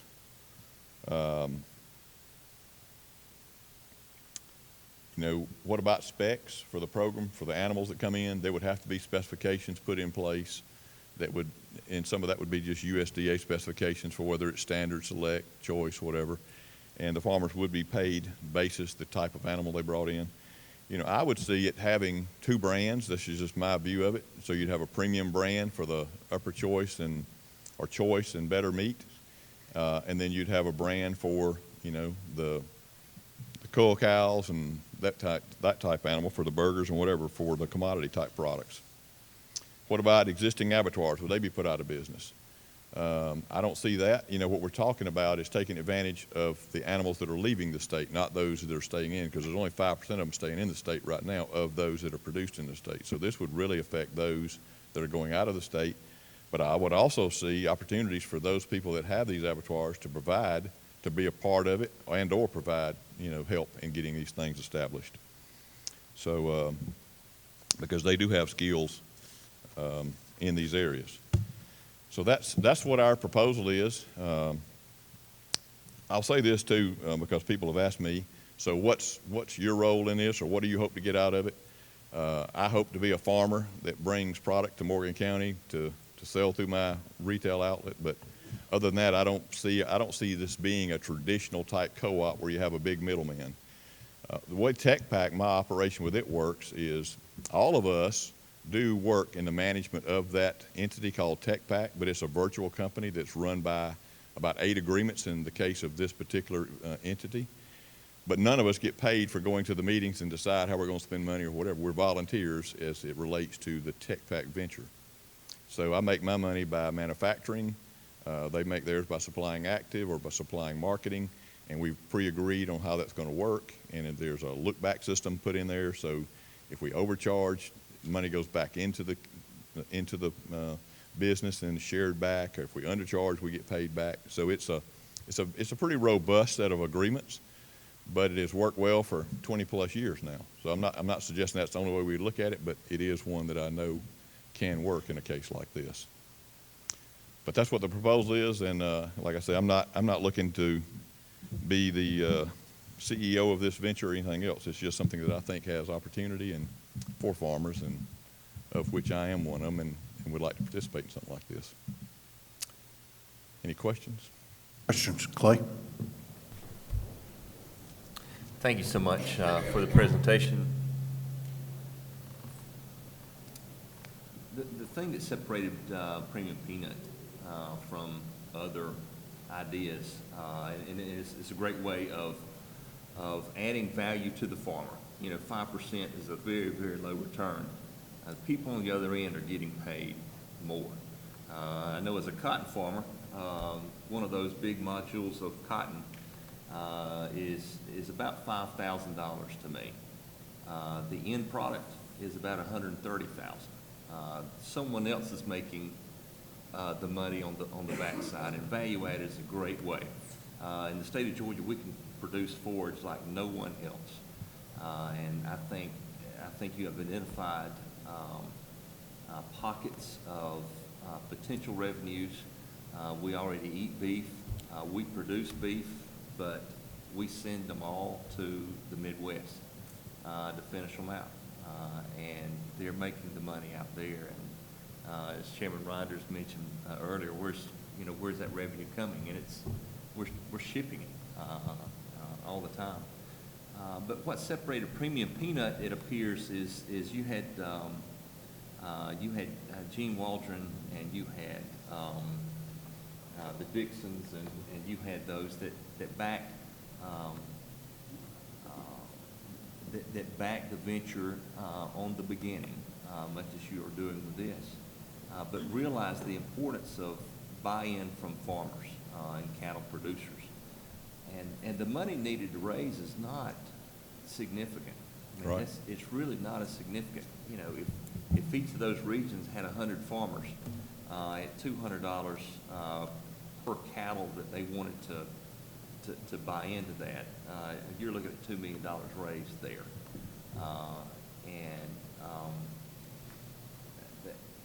So the capital is not that, but I, as a cattle producer, cannot see the vision going forward. I think it's a great look for the state. It's a great potential. But if I have 100 mama cows, I can't see past how do you get it all going as you have put it down here. But it's a great idea. I appreciate you looking at value added. This is something that is, it's not a pie in the sky. This is something that can really add value to rural cattle producers. I do think it's going to take a fair amount of understanding on the part of farmers to grasp what we're doing and what we're talking about. We're doing this on a micro scale right now. I'm doing it personally. I'm raising cattle in Lee County, and we're doing grass-fed, grass-finished. That's just what we wanted to do. We could finish them on beef, corn, or whatever, but that's what we wanted to do. We're taking them to a local abattoir in Thompson, and then we're bringing them to our location in Madison, Georgia, where we're aging the beef and doing all the fabrication, finishing the beef. We're starting wholesale right now out of there to local restaurants and whatever in Athens, Augusta, and whatever, with beef and lamb from a friend of ours, and pork that we're growing in Southwest Georgia also. So we're starting it on a real micro level, and I can already see the numbers are there. It's just a matter of how do you get farmers to understand, that value and invest in it. In talking to the commissioner just a couple of nights ago, Commissioner Black, he said that he had talked to a group, I think up around where he lives up in that area, and he said he felt like there was already 100 of them that would put up $25,000, $35,000, whatever the number is, to start something like this. But the key is just, we did a study in Morgan County several years ago. We employed UGA to do a study on creating an abattoir for Morgan County. And you can do it. You don't have to run a lot of animals through it to make it break even, whatever. But the real deal is how do you get it sold? Like I say, the manufacturing part of that process is not the hard part. The real hard part is the getting it sold. But there are, we're selling beef every day in the state. And so we can either employ or find ways to get that sales and marketing team put together. But that's going to be the critical part, that and the supply, getting farmers to maybe upgrade from where they are. And they've, in the last several years, farmers have definitely upgraded beef herds and whatever, and genetics and the way they're raising them and a lot of things, but it would still take some more work in that area. Thank you, sir. Any other questions? Seeing none, thanks. Thank you.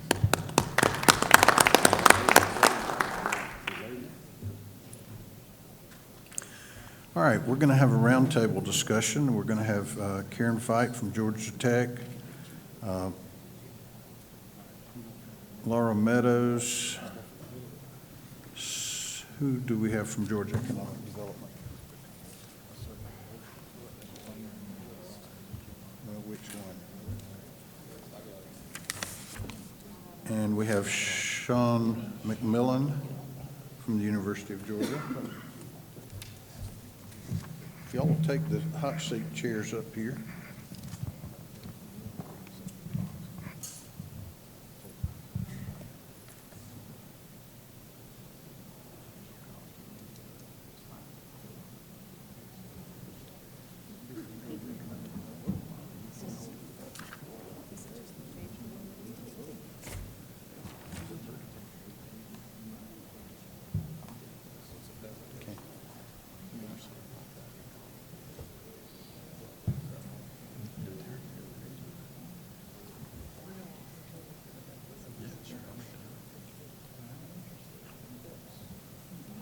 Sydney, are you our representative from, Bert is? Okay, so we've got Bert, and we've got Karen, and we've got Sean, and we've got Laura.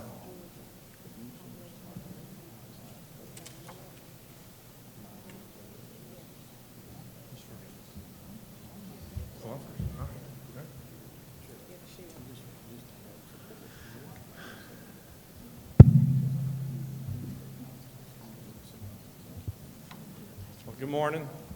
I'm Burt Brantley, the Chief Operating Officer of the Department of Economic Development, and on behalf of Commissioner Wilson, we appreciate the opportunity to very briefly talk to you this morning, and certainly glad to be up here with our partners from the university system. And you know, I just would really want to repeat, I think, a lot of what you've heard. I think Governor Deal and legislative leadership has really focused on workforce development, and every project that we talk to, they're worried about their talent and the workforce and where they're going to get their workers from. And so without the technical school system and the university system standing shoulder to shoulder with us, we could not do any of the things that we do. And so we're very proud to partner with them on all the projects that we work on. I think you guys have seen some of this. I'm going to roll through it very quickly. I know that we're late as well. So you guys have heard the governor talk about our integrated approach to economic development. It's not just about the Kias and the Caterpillars. It is about assisting our communities develop in the way that they tell us they want to develop, whether that's tourism, whether it's encouraging small businesses and entrepreneurs, locating new markets for Georgia companies overseas so they can sell their products, filming, our arts program, all of the things that you guys have entrusted our department to be able to do. We don't focus on any one area. We focus on all of them. We have great folks who are working to help communities grow in the way that they tell us that they want to grow. And so a lot of the programs you've heard, the Archway Partnership, DCA's programs, our programs are all meant to really get with local communities, understand how they want to grow, and help them do that in the way they tell us. I know you guys have seen this before. I'll just quickly mention our regional services map. We certainly have a project management team in Atlanta, and they are working some of the larger projects that you see that we announce regularly. But I don't want to overlook our regional program. These are the folks who are out located in your communities, who are there to help communities. This is the map of our existing industry program. So these are the folks who are meeting with businesses every day, talking to them about how we can help them expand and grow their workforce, find new workers if they need to, problems they're having with whether it's a transportation-related problem or a healthcare-related problem, whatever the issues that they're having, continually working with them to ensure that we treat our existing industries the same or even better as we do prospects who are coming in to the state and potentially looking at our state. Of course, once those prospects land here, they become an existing industry, and they fall right into our existing industry program as well. So 12 districts, regions around the state. We have folks located in each of those. Many of them have been there for years. You all know them. You see them at all the events that you go to. We're really proud of this program that we have. We also have trade reps. We don't have 12 of them, but trade reps that are assigned regions around the state as well. And so these folks are primarily divided up by the sector that they serve. So an ag sector trade rep will represent those areas of the state that are more heavily ag focused. And so these are our trade reps, again, help our companies find new markets overseas. And you know that we partner with the Department of Ag to promote Georgia products around the world, and we're very proud of that partnership as well. And so these are folks who, again, know the areas, they know you, they know the communities, and the leadership in those communities, and are helping to ensure we're doing all we can to help them grow. We also are divided up, our tourism folks are divided up by region, not as many, but what we've done is we divide them up by the assets that are there. So there's a coastal region that certainly promotes all the areas in the coastal areas. Then we have Plantation Trace, which has a lot of our hunting plantations and a lot of the sort of southern charm that we see down in South Georgia, which is my hometown. And so it's divided up sort of by the kind of tourism product that we have in those regions. Today we're in presidential pathways, obviously, because of President Roosevelt, but also that includes President Carter. So if somebody wants to visit and see where our presidential roots are, then they would land in our presidential pathways region. So again, these are folks who are located in the communities. They are working with the tourism organizations around the state and helping to ensure that the state is participating fully in their tourism programs. Wanted to quickly just mention our projects from our global commerce team. We have, for FY18, announced 164 projects, almost $2.5 billion in investment, and almost 12,000 jobs. We always say These are just projects that we work on. There are clearly more jobs being created by companies all over the state. These are just the projects that we announce that worked with our department. We know particularly small businesses around the state don't necessarily come to us and report their job growth to us. Our existing industries account for 77% of those projects. So when I mentioned earlier, you know, it's easier to keep a customer than it is to win a new customer, and we strongly believe that through our existing industry program. So they make up about 3/4 of our announcements. And then about 87% of the total investment that we have announced to date in this fiscal year has come outside of the metro region. And I don't want to lose sight of the success that we're having around the state in rural Georgia in terms of these announcements that we're having. And it's because a lot of the partnerships that you heard about earlier, communities are they're being very strategic about the kinds of industries that they're going after. They're being strategic about developing sites. We now have more than 60 grad sites around the state that are literally ready to be developed right now with all the environmental work, all the water, sewer access, transportation access. And so communities are investing and preparing for the opportunity when it will come. Not every project works in every part of the state. And so we work with projects to find the region of the state that works best for them. It's always a great reminder to say we never tell a project where to go. It's always their decision, what they're looking for from a workforce and logistics standpoint. But we're proud to report to you today that the vast majority of our projects in terms of investment and then in terms of numbers have come outside of the metro Atlanta region. About 55% of the jobs, we see a lot of the big number job projects come to metro Atlanta because of course that's where the population is. But we know that a 150 job project in rural Georgia means just as much, if not more, than a 1,500 or 2,000 job project in metro Atlanta. And so we are continually working, and the governor and you have continued to instruct us to be aggressive, particularly on rural projects as well. And then I wanted to just quickly, hopefully this works, show a video about Thrush Aircraft that really does highlight the partnership between the state and our Centers of Innovation program. And I know you guys know about the Centers of Innovation. They've been around for about a decade now. They really are our connection point between state government, our universities, our technical schools, and the business community, and helping them to access the resources that are available, the research that's being done, the students who are doing this work, who can help these companies grow, and then it can also help further their educational pursuits as well. And so it's a great program that was created back in the mid-2000s, and it really does, for the most part, focus on rural areas. These centers focus on areas like agribusiness, logistics, aerospace. I mean, it's those industries that have really thrived in the rural areas. So we're really proud of the program. And hopefully, do we need to do a microphone? Okay, so let's see if this works, testing your capabilities.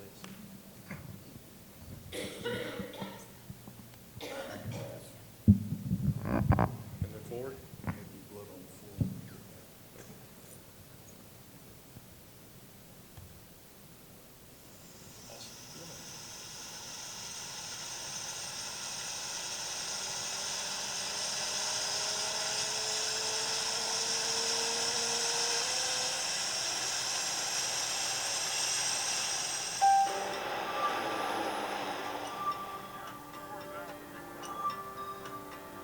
Thrush Aircraft is in the aviation sector.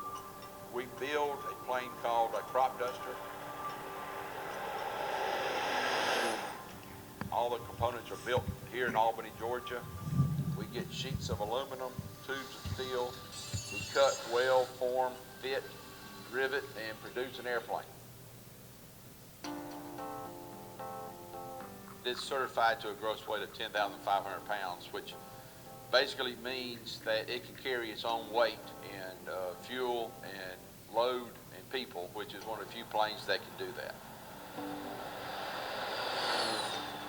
We're also using the same platform, the same plane for the forestry, firefighting, and we're moving it over into a military border protection plane. We have over 500 companies in the state that employ 88,000 people. So aerospace is a major part of the Georgia economy. The Center for Innovation, they originally helped us get our relationship with GE going. They facilitated the conversations, got us a contact inside GE, which ultimately led to our contract and ultimately led to the Thrush aircraft being the first plane worldwide to be certified with the new H-80 engine. The FAA certification is a very long and prolonged process where they analyze and examine every phase of the airplane.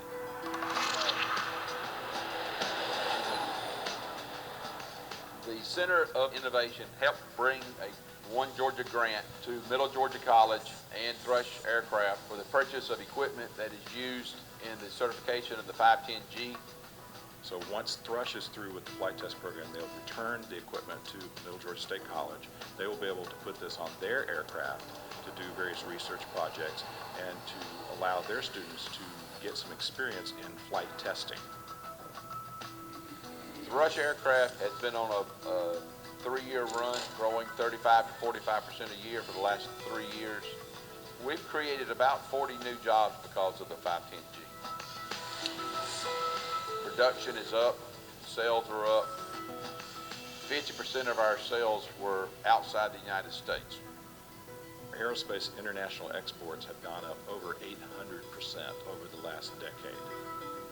Georgia exported $5.75 billion in aerospace products. That puts us among the top in the world.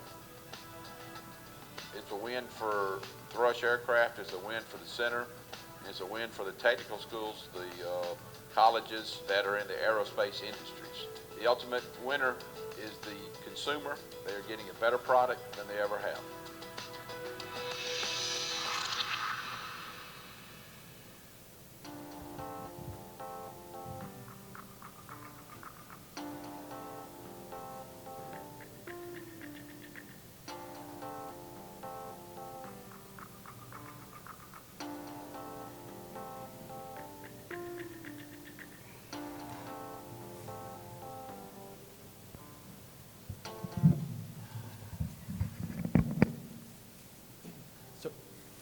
So we're proud of that because you heard a lot of different folks that were involved. There was Middle Georgia State, there was the One Georgia Authority, there was our Center of Innovation. The equipment that was used at Thrush ended up going back to Middle Georgia State to be used in their aviation program.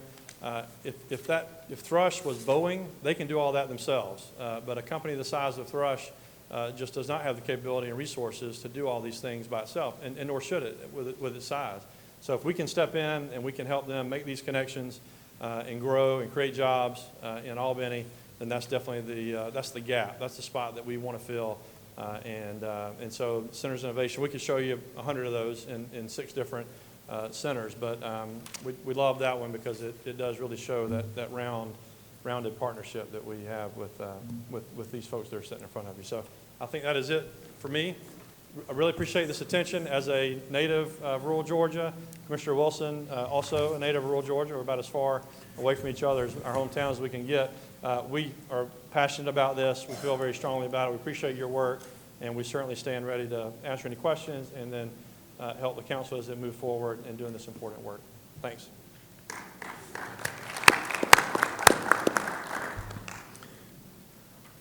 All right, here's what I want us to talk about here. And I do appreciate what the department does and the fact that a lot of these job locations are located outside of Atlanta. But it does not deal with the issue that we're facing, which is that in a lot of rural Georgia, we're losing population. We don't have jobs. People are going to the metro Atlanta area to get jobs because they're not good paying jobs in the rural parts of the state. And there are some issues dealing with whether it's broadband access or access to health care that also contribute to that, because businesses in large part don't want to locate where they don't have access to either health care or 4-lane highways or whatever the case may be. But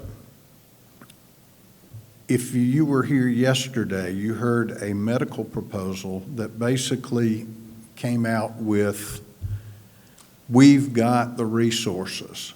What we need to do is to reallocate those resources so that we do it more efficiently for less money and with better outcomes. We think we have the resources to create jobs in this state. But what we need to do is we need to think of a way to reallocate them, because a lot of what we're doing is we are reacting. If I've got a problem in a plant and I need help with job training, if I know where to go, then I can go get job training. Or if I've got a problem and I want a business plan, I can go and talk to somebody about creating a business plan. That's your fault. So we can talk about creating a business plan, but what we're talking about is more in terms of what Mr. Kelly was talking about beforehand, which is identifying opportunities and then us creating jobs, not locating a company to come give us jobs, but us creating jobs. And we've got those resources. And I know from the Department of Economic Development, we discussed before that y'all are already doing assessments in agritourism and tourism kind of things, where you go to a community and say, these are opportunities that you have. And in order to set up a tourism or agritourism, you know, these are the things that you have to sell, and these are the things that you can do to try to create jobs in your community. We're talking about doing that same thing on the flip side, where Georgia Tech has resources where they can help somebody design a plant, or what kind of machinery, or the efficient flow of production. And University of Georgia has the Small Business Development Center, and they have got leadership training. The technical college system has got job training. Rather than waiting to be asked, pulling all those resources together and being proactive rather than reactive. And so just throwing that out on the table, I would like for y'all to address what we can do to come together rather than waiting to be contacted, so that we can go into rural Georgia and say, all right, community, do y'all have some investors? You know, do y'all have some capital? Do y'all have some resources? Because if you do, then we think that a cattle operation would really work in your community, and we can help you set it up and help you work through the business model and the business plan, and locate capital and stuff like that. And, you know, and train your people. But, you know, that's what we're talking about doing, is something proactive rather than reactive. So I'd sort of like to hear y'all jump in on that issue. Well, Mr. Chairman, I would just say, as you talked about this, you know, from a department perspective, obviously we market the state externally, as you said, and so we are proactive from that perspective. We go and visit countries, we go and visit states, we go and visit other regions, and market the state as a great place to do business externally. And so that is our approach already. So we're already doing that outside the state, and so from our perspective, it would be I don't want to say it would be easy, but it would be in our programs that we're already doing from a marketing perspective, to be able to do an inward-facing. We do that with tourism, for example. We do a lot of marketing outside the state for tourism, but we also market in-state for our park system and places that you can go and visit for Georgia travelers as well. So it's really just about you know, where do you focus and where do you prioritize your audience? And our focus, at least on a business side, I mentioned the existing industry program. We do that for our existing industries. There's some entrepreneur and small business programs out there, but there's not marketing and awareness dollars behind that, as you have rightly said, and I've heard you say that before. Yeah, we aren't talking about marketing, though. What we're talking about is what Mr. Kelly said. We're talking about what Premium Peanut did, but they did, it was a community that came together, buying point operators that came together and said, we see an opportunity here, and so we're going to not incubate a business, we're going to hatch it full grown. I mean, they went from nothing to a multi-million-dollar business. But there are opportunities out there that have not been identified yet, where other communities could do the same thing. So we're not talking about bringing in an existing industry. We're talking about creating industry around our agribusiness that we already have as an asset in this state, but a lot of stuff is going somewhere else to be processed, and we aren't getting the benefit of the jobs or the value added or the taxes from that. Yeah, I think it's a absolutely fair point. It's for us, as I mentioned in my comments, we rely heavily on communities to tell us how they want to grow, and so maybe we can do a better job of talking to communities about what they feel like are their strengths and help develop that, as you mentioned and use the example. But I mean, there's certainly we're proud of our agribusiness, and I think there's potential for more. I completely agree with that. If that's our agency's role, we'll be glad to help in that if you guys feel that way. But I do think it's important for communities to take the lead, just as you mentioned that Douglas did with Premium Peanut. Terry Rogers.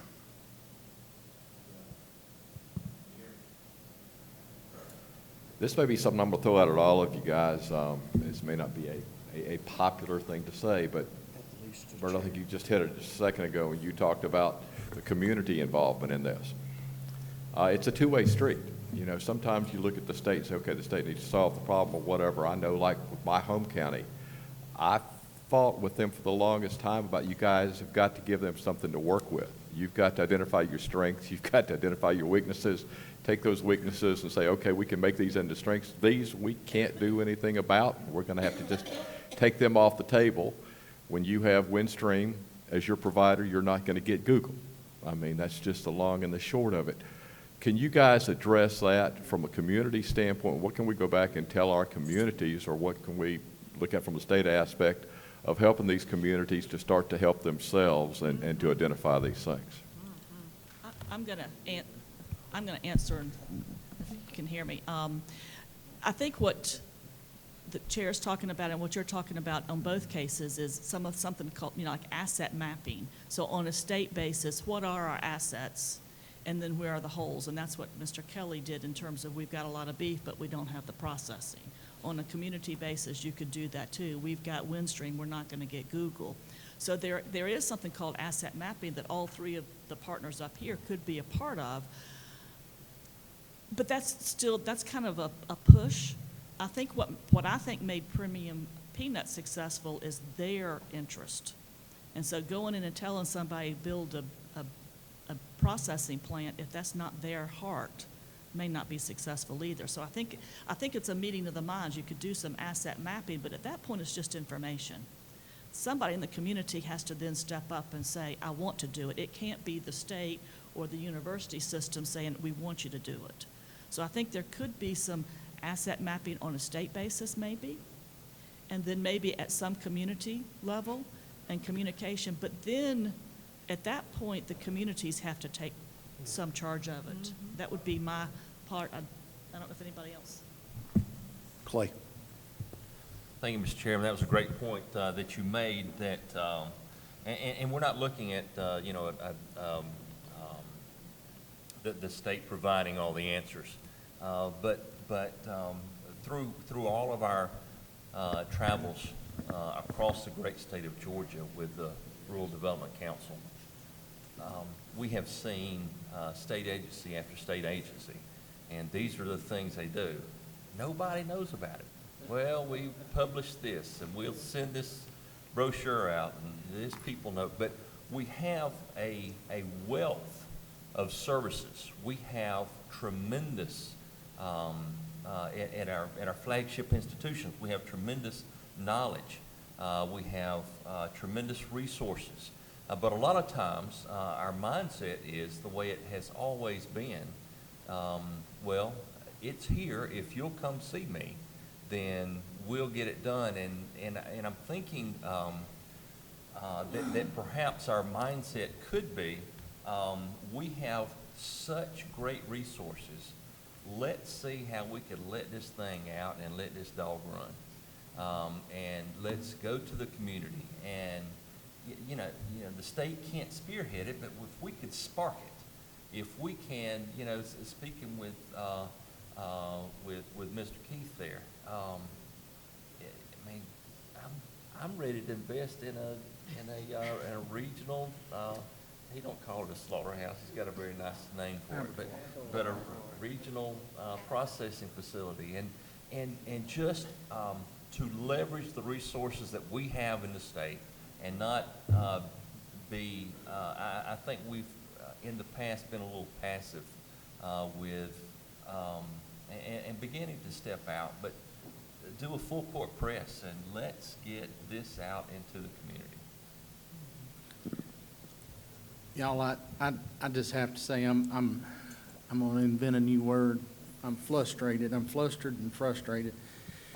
We, for so long, have busted our tails to go out and attract new industry in the state, and I get that. We need to do that, and our folks do a great job. Y'all do a good job at that. But we have so many things here in this state that, as Clay said a second ago, if that seed is planted in that community and folks just realize, holy smokes, we're sitting on a gold mine. We break our necks to go court a company to come into the state when we've got a small company in a town that's sitting there spinning their wheels trying to get a little bit of help, but somebody that may even compete with them says that they want to bring 20 jobs into the state or into a county. We fall all over ourselves to go help those folks when the company that's sitting there may have 10 or 12 and getting ready to expand to 30, but they can't get help and can't get resources as well. And that has bothered me for 20 plus years since I've been in our Chamber of Commerce at home, since the 14 years I've been in the General Assembly, is that we tend to follow all over ourselves trying to go get things that we don't have and pay so little attention to the things that we do have. And we're guilty of it in the General Assembly, of kind of doing the same sort of thing. But at the same time, the folks that brought us all to the dance are the ones that are already here. And we're not doing the job we need to be doing in our state to foster and grow these companies. And we're not going to get a Caterpillar to come to Leary, Georgia. We're not going to get a Baxter to go to Screven, Georgia. But there's probably something with a little bit of help, and those of you sitting up there and us too can help provide that help, but we need to focus on those things that those communities have that they may take it for granted. They may look at it and just think, well, Robert Dickey's got, ever how many thousand peach trees over there. Well, good. But somebody else with a different twist comes in and looks at it and realizes that those peach trees with a little bit of something else can be something totally different. And all of a sudden, Robert goes from having 70 or 80 employees to having 500 employees and people wanting to buy a share of his business. We're not doing that. And that's what we've been trying to get across as we've traveled the state, is that we have so many hidden gems in our state that we so woefully take advantage of nurturing and fertilizing and growing.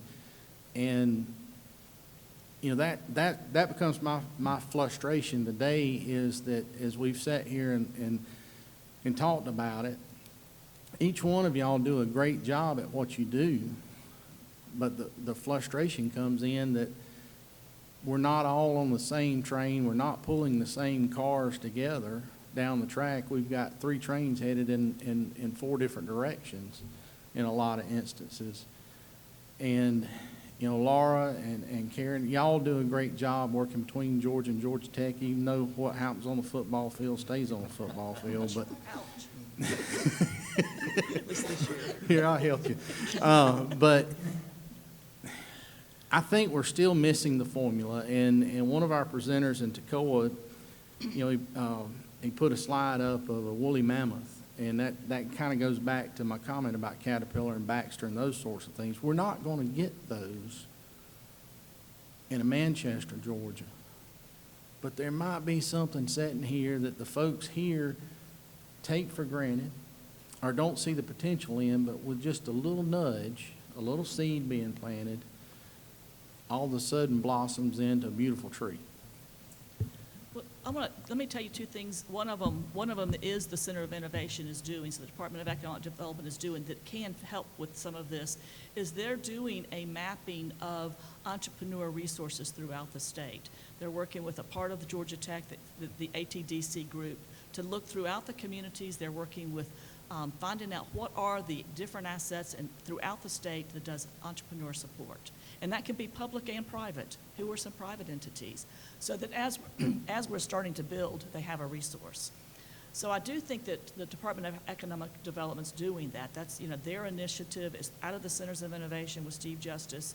And so I think there is this recognition. And I think one of the ways we're going as a state is the entrepreneur development, because even though we're talking about building these big businesses, it's entrepreneur spirits that's building them. Premium Peanut was an entrepreneur spirit built it. It was nothing, and now it's big. Once it gets big, people stop thinking entrepreneurs, but it's still entrepreneurial. So I do think that's one thing they're doing. And I understand what you're saying, too, about we're going in different directions, but I think there are a lot of different solutions. I don't think there's just one. I'll tell you the second one just real quickly, and this is something we're doing. It is those hidden gems. In the state of Georgia, there's probably 1,200 machine shops. People, they're hidden. Nobody knows about them. We don't serve them much because they're usually 1, 2, and 3 people. Sometimes they're up to 200. So we've worked and gotten some additional funding, and we're intentionally going out over the next year trying to find as many machine shops as we can and to see which ones of them want to grow. Some want a lifestyle machine shop. In that case, we're happy for them. If they want to grow, we're going to try to provide some additional resources. But it is a marketing issue because nobody knows they're out there, and they don't know we're here. And so we're spending a lot of time trying to find it. So I do think some of it's a marketing issue so that people know we're there and we know what's out there too. Well, and I may have a little bit different twist on premium than some folks do. I look at premium as being something that was a need that was identified. It wasn't, there's an entrepreneurial spirit there, but it was a need identified by a group of growers that were struggling to find a market or a buying point that they could take peanuts to. And so they decided, well, we can set up our own buying points. We can set up our own shelling plant. They're going to set up their own oil press. But it was a way for them to take it, just exactly what I'm talking about. They saw what they had as gold in their hands that was not refined, and they figured out a way to refine it. But it was just because they were dang good at growing peanuts, but just didn't have anywhere to sell them, or couldn't sell them for the premium price that they may need. But anyway. What we have in rural Georgia is we have a very vibrant ag economy. But we are not getting the value added out of it that is potentially there. And it's changing too. We've got blueberries that 20 years ago we didn't have. We've got olives that 20 years ago we did not have. The citrus market is moving into Georgia. We need to be anticipating that. And, as we've heard, we're shipping cattle out west for them to be fattened, slaughtered, packaged, and shipped back to us to eat. And there's no sense in us doing that. And we're not talking about telling communities what we want to do. We're talking about communities that say, we want to grow. We've got the resources. We don't know how to do it. Y'all come in and y'all tell us, okay, you got cotton, you got peanuts, you got blueberries, whatever it may be. These are opportunities for you. We think that you've got a real opportunity for an ice cream plant and do blueberry ice cream if that's what you want to do. And we think that we can help you do that. You get your entrepreneurs who want to invest. Y'all put some skin in the game. We'll do an assessment. We'll help you do a business plan. We'll help you locate capital. You can sell your business plan to them. But we're talking about being proactive, not reactive. Do an assessment, do leadership, do job training, do design, do all of this stuff to help these folks who really, really want to do it. You're not telling them to do it, but they want it, but they don't know where to start. And I can tell you, and if they live in an area that, you know, we're happy right where we are, then, you know, you don't call them because you only come see them if they call you. But I'm talking about rather than me having to go call Quick Start and me having to go talk to Georgia Tech and me having to go talk to somebody, we've got all the pieces in place, but we are waiting for them to come and identify what they need and then find out who to ask when we can put all the pieces in a package and say, we got a product to sell. That's what we're talking about doing, taking it to the next level, something nobody else is doing. Darlene. Thank you, Mr. Chairman. We actually share a county. The growth of produce in Georgia is in Decatur County all the way through to Colquitt County. That is the heart of it. One of the things I've always wondered, we're 5 hours from the port. Why don't we have a food processing? What is it that holds us back from being able to attract and get those in? It's something that would fit into any of those communities in my district, and I do think it's something, I don't think it's too big of a job for our farmers to put together a food processing. Why haven't we, or have we tried to get Green Giant or Pickwick or somebody to come in and bring those type of jobs? Thanks for your point, Representative Taylor. We have a food team, and we travel to every food show there is. Well, I don't say every, but we're at food shows. We market to the food processing companies, and we had success. There are many food processors here, so we absolutely do actively do that. And you know, obviously, we spread those resources around to also logistics and other type of industries as well. But we absolutely do, and have active food projects that we are currently working. There some do feel being close to the production makes some sense, and so we've had some success with that. And so we do have that program in place. Again, I don't see them filtering down to rural Georgia. I don't know where they are because they're not coming there. We also have, in Thomas County, they have a frozen plant where you can store your frozen products and things like that. Things like that would match very well. We've got great water resources. We've got the growing that's done there. It just seems like that would be the additional piece that we need that would get good paying jobs to the people of this area. Thank you. I'll also mention too, at UGA, we have the Food Product Commercialization and Innovation Center, which is located on the Griffin campus. That particular facility is geared towards food entrepreneurs as well as large corporations. The idea there being have access, customer, to our microbiologists, our chemists, our food sensory techs, et cetera, et cetera, et cetera, students, faculty members, to help a food entrepreneur who has clearly developed a product. They have skin in the game. They're wanting to push it forward, to test that product out, look at shelf life, identify potential, other products that perhaps could come off of a central idea. And to add on to that, the question about value-added processing, a company that the Department of Economic Development recently recruited to the state, which is up in northeast Georgia, Diana Foods, is a further processor of poultry products. So the poultry industry in northeast Georgia primarily is feeding in raw material to this particular company, which in the end will employ 80 people. It's a $50 million investment that we engaged with the Department of Economic Development, our food science department. So our Department of Food Science in Athens, as well as the food PEC in Griffin, both worked together with this company hand in hand with the Department of Economic Development as they were locating. And a result of that was the fact that they needed an R&D pilot plant to test out their products that they'd be producing in Georgia. The only problem was they didn't have a pilot plant, which is very cost prohibitive. Just so happened we had that on the Griffin campus, and they've signed a lease agreement for a period of time there to utilize that space and take advantage of the expertise that's there in Griffin, as well as that in Athens. So just one little story to add to the comment. And that's a good point, but what we're talking about is flip it upside down. If we had a mechanism in this state where Bainbridge and Decatur County could say, we want y'all to come do an assessment. So you go and you tour the community, see what they've got, and, oh yeah, this person over here has developed this great new food product, but they don't know how to market it, or they don't know where to market it. Then you connect with them.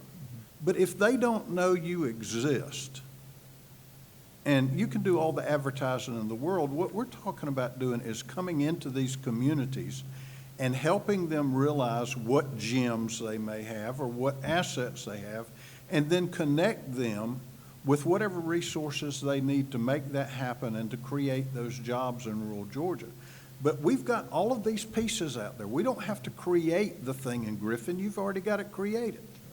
What we've got to do is to find the people in Bainbridge and in Decatur County who've got the product, who could really utilize that facility and don't know it exists, don't know what Georgia Tech has to offer, don't know what University of Georgia has to offer, don't know what the technical college system has to offer.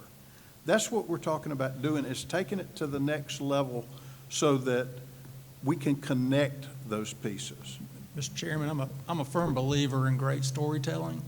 One idea, perhaps, would be to do some case studies, and you capture it on a great video like the Department of Economic Development showed just a moment ago on Thrush Aircraft, and you help someone see, here's kind of where I was, just like they did with Thrush Aircraft, and here's the process I went through, and look at where I am now. And perhaps you could do that with different food commodities. And I'm just making this up as I go along, but I mean, I'm just pitching that idea out there. There's such a great sales force that exists currently throughout the state through the Department of Economic Development's project managers in the regions, DCA, and others that perhaps could be part of the sort of way in which that story is told. What if we did something and created a rural development center that basically could be the umbrella that then could call on all of y'all and say, okay, Bainbridge and Decatur County have expressed an interest in doing an assessment. Department of Economic Development, we want y'all to come down and this is your piece of it. And Georgia Tech, this is your piece of it. And University of Georgia, this is your piece of it. And we're going to send this team down there, do an assessment, and find out what gems they've got. And then if they want to locate in Griffin for a little while to develop whatever it is they want to develop, or if they need some help locating capital, we don't know what they need, but we need to go down there and do an assessment. And so we had somebody that could coordinate all of that so that we could pull all those pieces together. I mean, could we all work together doing something like that? Hello? I think we could work together. I'm just processing what would that mean. Is it a bureaucracy that it's hard for any of us to know everything the state of Georgia does have, because we do have a lot of resources. We have a lot of resources in terms of our products, but we have a lot of resources in terms of service delivery. So that's why I'm just thinking about it. I mean, I still see that doing something asset mapping. I worry about doing too much just communities, because the peanut production was across multiple communities. So there should be a state strategy of where is our biggest opportunities, and then let the communities come in. What that mechanism is, I'm not sure of. I do think there is a marketing piece. I know that's not what you want to necessarily hear, but I think there's a marketing piece that needs to be done. So I think it's not either or, but kind of both and. We have to be proactive and reach out, but we also, and help communities learn. But then we also have to market what our assets are so they come to us without us going to them. So I think it's a combination of both. And I'll follow up on Karen's comments and, well, really everybody's comments. And I agree with you, Mr. Chairman, that it's really all about finding out what works for that community in that region. And we can help them do that. You know, asset mapping, economic development strategies, whatever you want to call it. We are doing that to a certain extent, but not nearly to the extent we could do it, like you said. And it's just a matter of how we get to them. We can go in there, and I talked about the data we can put in front of people and help them figure out what their assets are. We aren't just trying to just recruit new industry. It's looking at you know, what are your assets like Altamaha River that we're working on a project with Jessup in Wayne County? What are the other things that we can do to help you grow using what you can do best? But when I think about the economic development planning that we are doing, we're really just doing it in a handful of places because we try very carefully to come in as we are invited. You know, you say it's reactive, it might be somewhat reactive, but we try very hard not to show up and just say we're from the big university and we've got all the answers. You know, but we can help them through a sustained process, actually map those assets and try to make some helpful suggestions. In the end, it's going to be those, like you say, those business owners and those entrepreneurs that take the leap to do those things differently. But we could do a lot more strategic planning and asset mapping than we're doing now. But we've really we've waited really for invitations to come in to do it, And for what sure. we're talking about, because we do not want to stretch your resources too thin. But so a community maybe has to demonstrate, first of all, they have to invite you in. You don't go in and I'm from the government here to help you. But they have to invite you in, but they have got to show that they're ready for economic development and that they want to put some skin in the game. We've got a $1 million revolving loan fund that we've set up. We've got a $1 million venture capital fund that we've set up. We've got 10 business people who are ready to invest in something to grow their community, but they don't know what gems we have here. We want you to help identify the gems.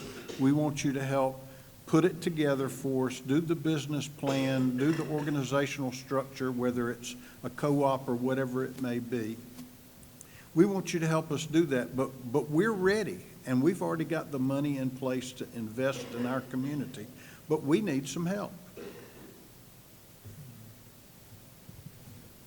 I think in that Patty? case, I could probably speak for UGA also. I think we would be there. Yeah, yeah. You know, I think if we knew of a community and, you know, maybe we go in more together, and that's what you're talking about with not just us, but, you know, a variety of people to do the strategic planning, I think we would all like to do that. Yeah.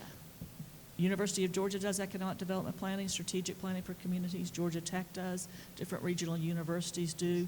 The state's been involved with us. DCA's been involved with us at times doing it. So I think, again, it probably is the coordination that we're not proactive about. I think we're doing it, but not proactively. I'll give you an example of one of the things I'm talking about. There's a pretty good truck farming business in South Georgia, and they do a lot more in Colquitt County than they do in Mitchell County, where I live. And somebody in this room made the suggestion, you've got the market falls out in cucumbers or bell peppers or whatever it is, so it doesn't pay me to grow that crop anymore. So I'm going to plow under perfectly good bell peppers because I'm only getting paid by the broker $6 a box. But in Buckhead, the restaurants are still paying $50 a box for those same bell peppers. So if I had an opportunity for somebody, but Sam Watson doesn't know all the restaurants in Buckhead, but he's got a hell of a lot of bell peppers sitting out there in his field. And he really doesn't want to plow them under if somebody's willing to pay something like $50 a box for them.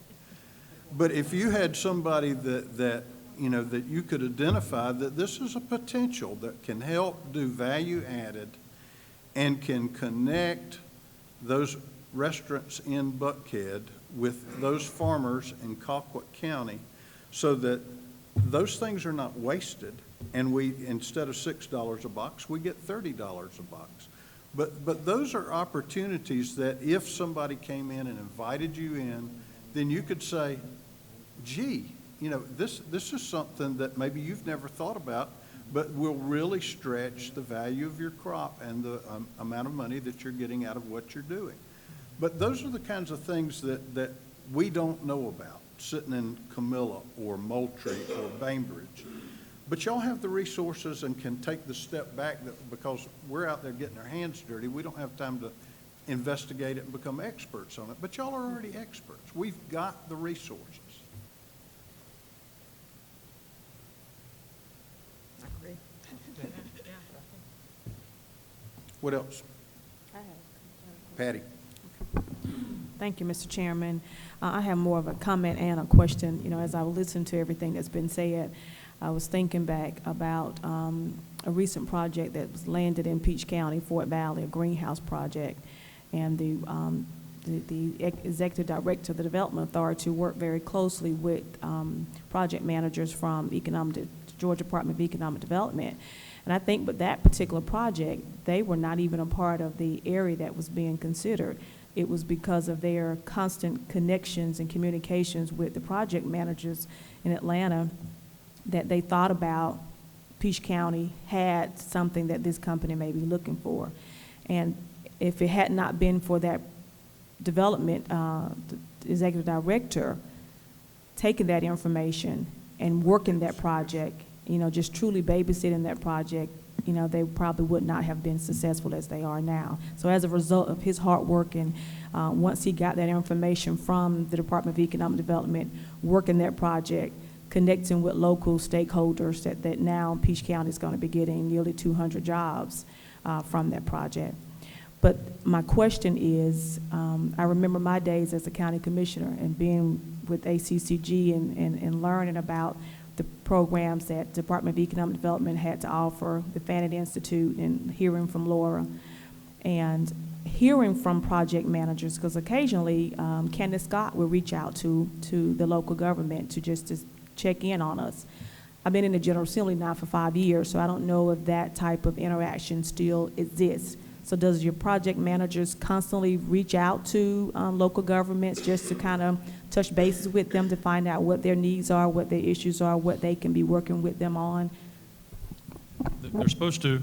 That's absolutely part of their performance management measures that we have in terms of them reporting back to us to ensure they're connecting certainly with the businesses in the community, but also the leadership there, the development authorities, and the elected officials. And so Candace is awesome, and she does a great job. But that's absolutely part of their duties, and I absolutely 100% agree with your assessment of the project in Peach County. That's your description is our description of it as well, and that partnership is great between many local communities in the state. And for some, they're not as interested, and so as we said multiple times, we need that local local partnership to be able to land a project there, and so for them to continue to stay in touch with us and talk about their assets and sites they have and those kind of things is critically important. And we only have a small staff of project managers, so it's impossible for them to have 159 counties memorized and all the sites that are there. So that constant communication and visits and all that is part of every one of our folks, their duties and what we grade them on each year, how much they're getting out and visiting these sites and knowing what assets are out there to be sold from those communities. So I would be hesitant to say 100%. Everybody does exactly 100% of what they're supposed to do, but that is certainly what we ask of them, to be in regular contact with not only the communities, the leadership there, but also local businesses to see what help we can provide in terms of existing industry and helping them to grow. Can I also follow up on that, just on your comment, Representative Bentley? I appreciate your comment about having a great on-the-ground executive director who's knowledgeable and can work that project. And that's one of the reasons we started our training for economic developers, for that very reason, because we have so many that are new, and sometimes they can feel isolated there in their community. And so in this new certification program, we're trying to make sure we give those professionals all the kind of help they can have to be at their peak and ready to work those important projects. So thank you for mentioning the importance of those local folks. And Chairman Powell, I'm picking up on some of the discussion and what Sean said about a marketing piece and telling the story. And I've also tried to figure out why I was, hesitant to say, let's do this rural development group. And I guess I'm not necessarily one of those that thinks build it and they will come. So do we build this new entity that kind of does this? Or does it make sense to do a little bit of marketing so that we maybe do some videos telling the stories of Premium Peanut, telling the idea of the Mr. Kelly's, and then we go out marketing as from each entity, the Department of Economic Development, University of Georgia, Georgia Tech, other entities, and we go to each of the regions and hold some sessions or open forums to say, here's what we're looking at to help rural Georgia. And we're kind of marketing ourselves, but we're also giving them, planting the seed in their minds about those types of opportunities. So they're starting to think, can we do this? What would we do? And it's a little bit proactive by planting that seed, marketing ourselves.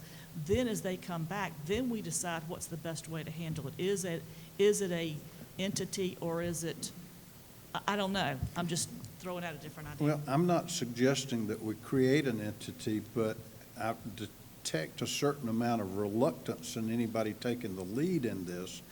And there needs to be somebody that I can call and say, I want economic development in my community.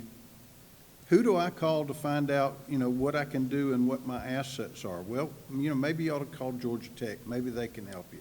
Or maybe you ought to call the Department of Economic Development. Maybe they can help you. Maybe you ought to call the Department of Technical and Adult Super. That's what I'm saying is, I want somebody who can coordinate it and to pull all the pieces together to make it happen. And if y'all can't do it, then maybe we do have to have somebody else to do it. Mr. Chairman, I wish we'd had time to be able to show this one video also that the Department of Economic Development created, which is, in my opinion, fantastic, to your point. It's the Kings Hawaiian expansion up in Gainesville. And quick story on that one. This was a lead that was brought to us from Georgia Tech. My counterpart, Greg King at Georgia Tech, had been working with them, and then through a process of several conversations found out that, in addition to improving their throughput with processing equipment, they had some food science issues that they needed to have taken care of, which then led to a conversation, which then kind of led to many other things happening. But also at the same time, Quick Start, the Technical College System of Georgia were all sort of working in concert to help that particular client solve their pressing issues. And it was simply one phone call that started that process, at least on our side. But to your point, and I respect what you just said so much, having one central point of contact is key. But I think in this state, we take great pride in the relationships and having the spirit of cooperation that many other states envy. And I really feel like that's a real strength of ours, that if Karen called me or Laura or vice versa, we at least know who to get in touch with to help solve the opportunity. And I'm going to give a little bit more of that story because Sean doesn't know this part. So really because I agree with him about the relationship. The Georgia MEP was in there helping them with throughput. We brought in the food tech people about the baking process. They realized it was food science. We contact Greg King to say, who should we contact there? So we do want to partner. I'm not sure who the right lead should be or if it's just relationship. Tom McCall. Thank you, sir. You get bell pepper the $50 box, we'll start growing them.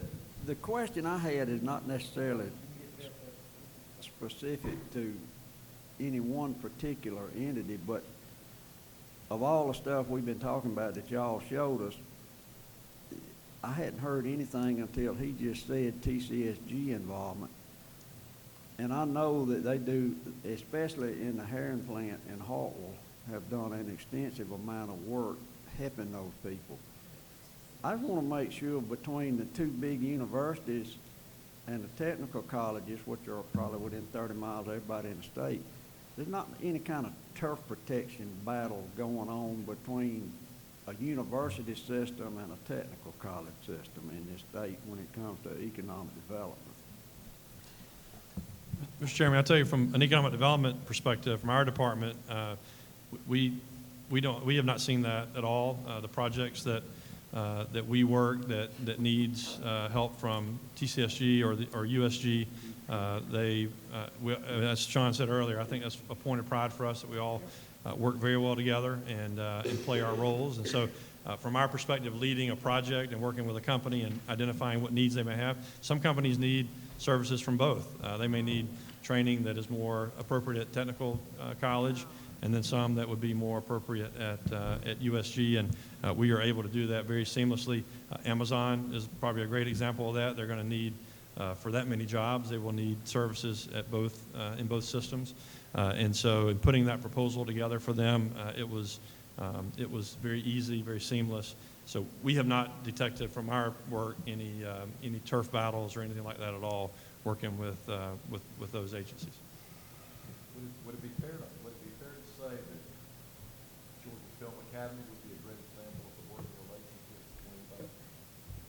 Yeah, that's absolutely. The Film Academy is one that didn't fit the box very neatly at either USG or TCSG, and so that is an example to where we essentially jointly created the program between the two because the box wasn't as neat there. So it's everybody figures out how to do it, and even if there's not a obvious way to do it, we cut a new path and do that. So it is.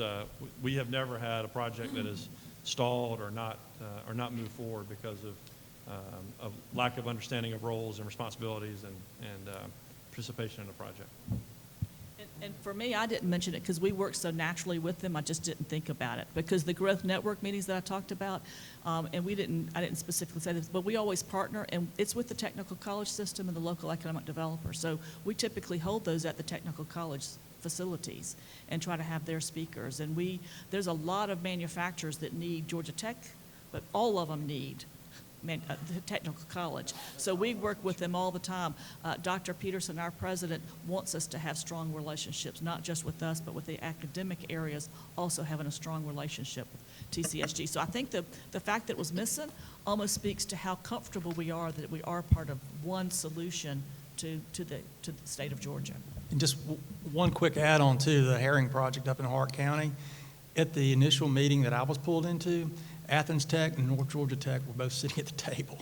And so And I know that in the Archway presentation, it never mentioned. well, And that's why I was asking. well, but that was at the very beginning of sort of it was when we were in the honeymoon stage, or the recruitment process was kind of moving forward. But to that particular client, he really valued the fact that we had all those representatives at the table to help him sleep better at night, hopefully, and knowing that he had partners to be able to help him recruit talent. But what Rob and Dr. Meadows talked about was also, too, is that after the fact, after they located, then because of the fact you had an Archway professional in Hart County, she was so closely aligned with Dwayne Dye, as you know, and the community, and was able to help then that client access other resources that they otherwise wouldn't have known about at UGA to really help that company accelerate their startup. Penny? Thank you, and I appreciate the world of resources we have, but maybe I'm so far down in South Georgia that I watch Tallahassee TV, or when I go to Southwest Georgia, I'm watching Dothan. The people in South Georgia don't know of these services. Somehow, whether it's the Georgia First Lego League, is that just, I don't know if I've never even heard of a lot of this stuff. And we just don't hear about it. There's a communication gap somewhere along the line about these services. I don't know if maybe Laura Joe uses is Laura Joe's promoter use the lab up there for food? That's a big processing food thing in Margaret County. They don't know who Lord You don't know who Laura Joe. Okay, it's a big jelly thing. It's a big jelly thing. It's one of the largest distributors down there. And they just don't know about these things. And somehow we've got to let them know. And I know in Tipton, there's a big jelly place there. I don't know, have y'all worked with all these jelly companies that are coming up in South Georgia? I can't speak to that, and I can't say that we haven't, but I'm just not sure. Food processing. Yeah. Do they come to y'all? Yeah. Do y'all help them? Well, I can't answer that question. I certainly can find out very easily, and I will. We have lots of them. Just like we've got a problem down here with bell peppers and tomatoes and everything left in the plant. Well, you know, that's the problem. Maybe we need a salsa plant in South Georgia. You know, we've got a problem. And we don't know what's going on, whether it's in education or not. The information is not getting down to the people. Yes, ma'am. And I don't know why. And it's not y'all's fault. Thank you. All right, we could probably talk all day about this, but I'm going to let the Bell Pepper King wrap it up. And Sam, it's yours. Thank you, Mr. Chairman. I felt like I needed to take up for bell pepper. Been picked on here a good bit, but no, on a serious note, you know, this is kind of directed toward Georgia Tech. I know you had the robot that was pulling the tissue sample of peanuts, and that's great, you know, but to me on the farm, that's probably a $25 an acre cost. But yet to harvest that bell pepper is probably a $4,500 an acre cost. So there's a big difference there.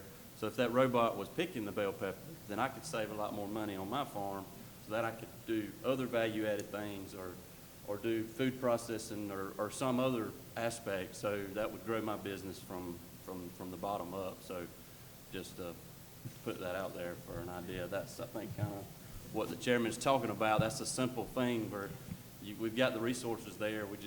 Maybe we're not putting them in the right place right now. I'll give that feedback to them and see that they may have a solution, haven't communicated it out, or they may have never heard of it, so we can definitely look into that too. All right.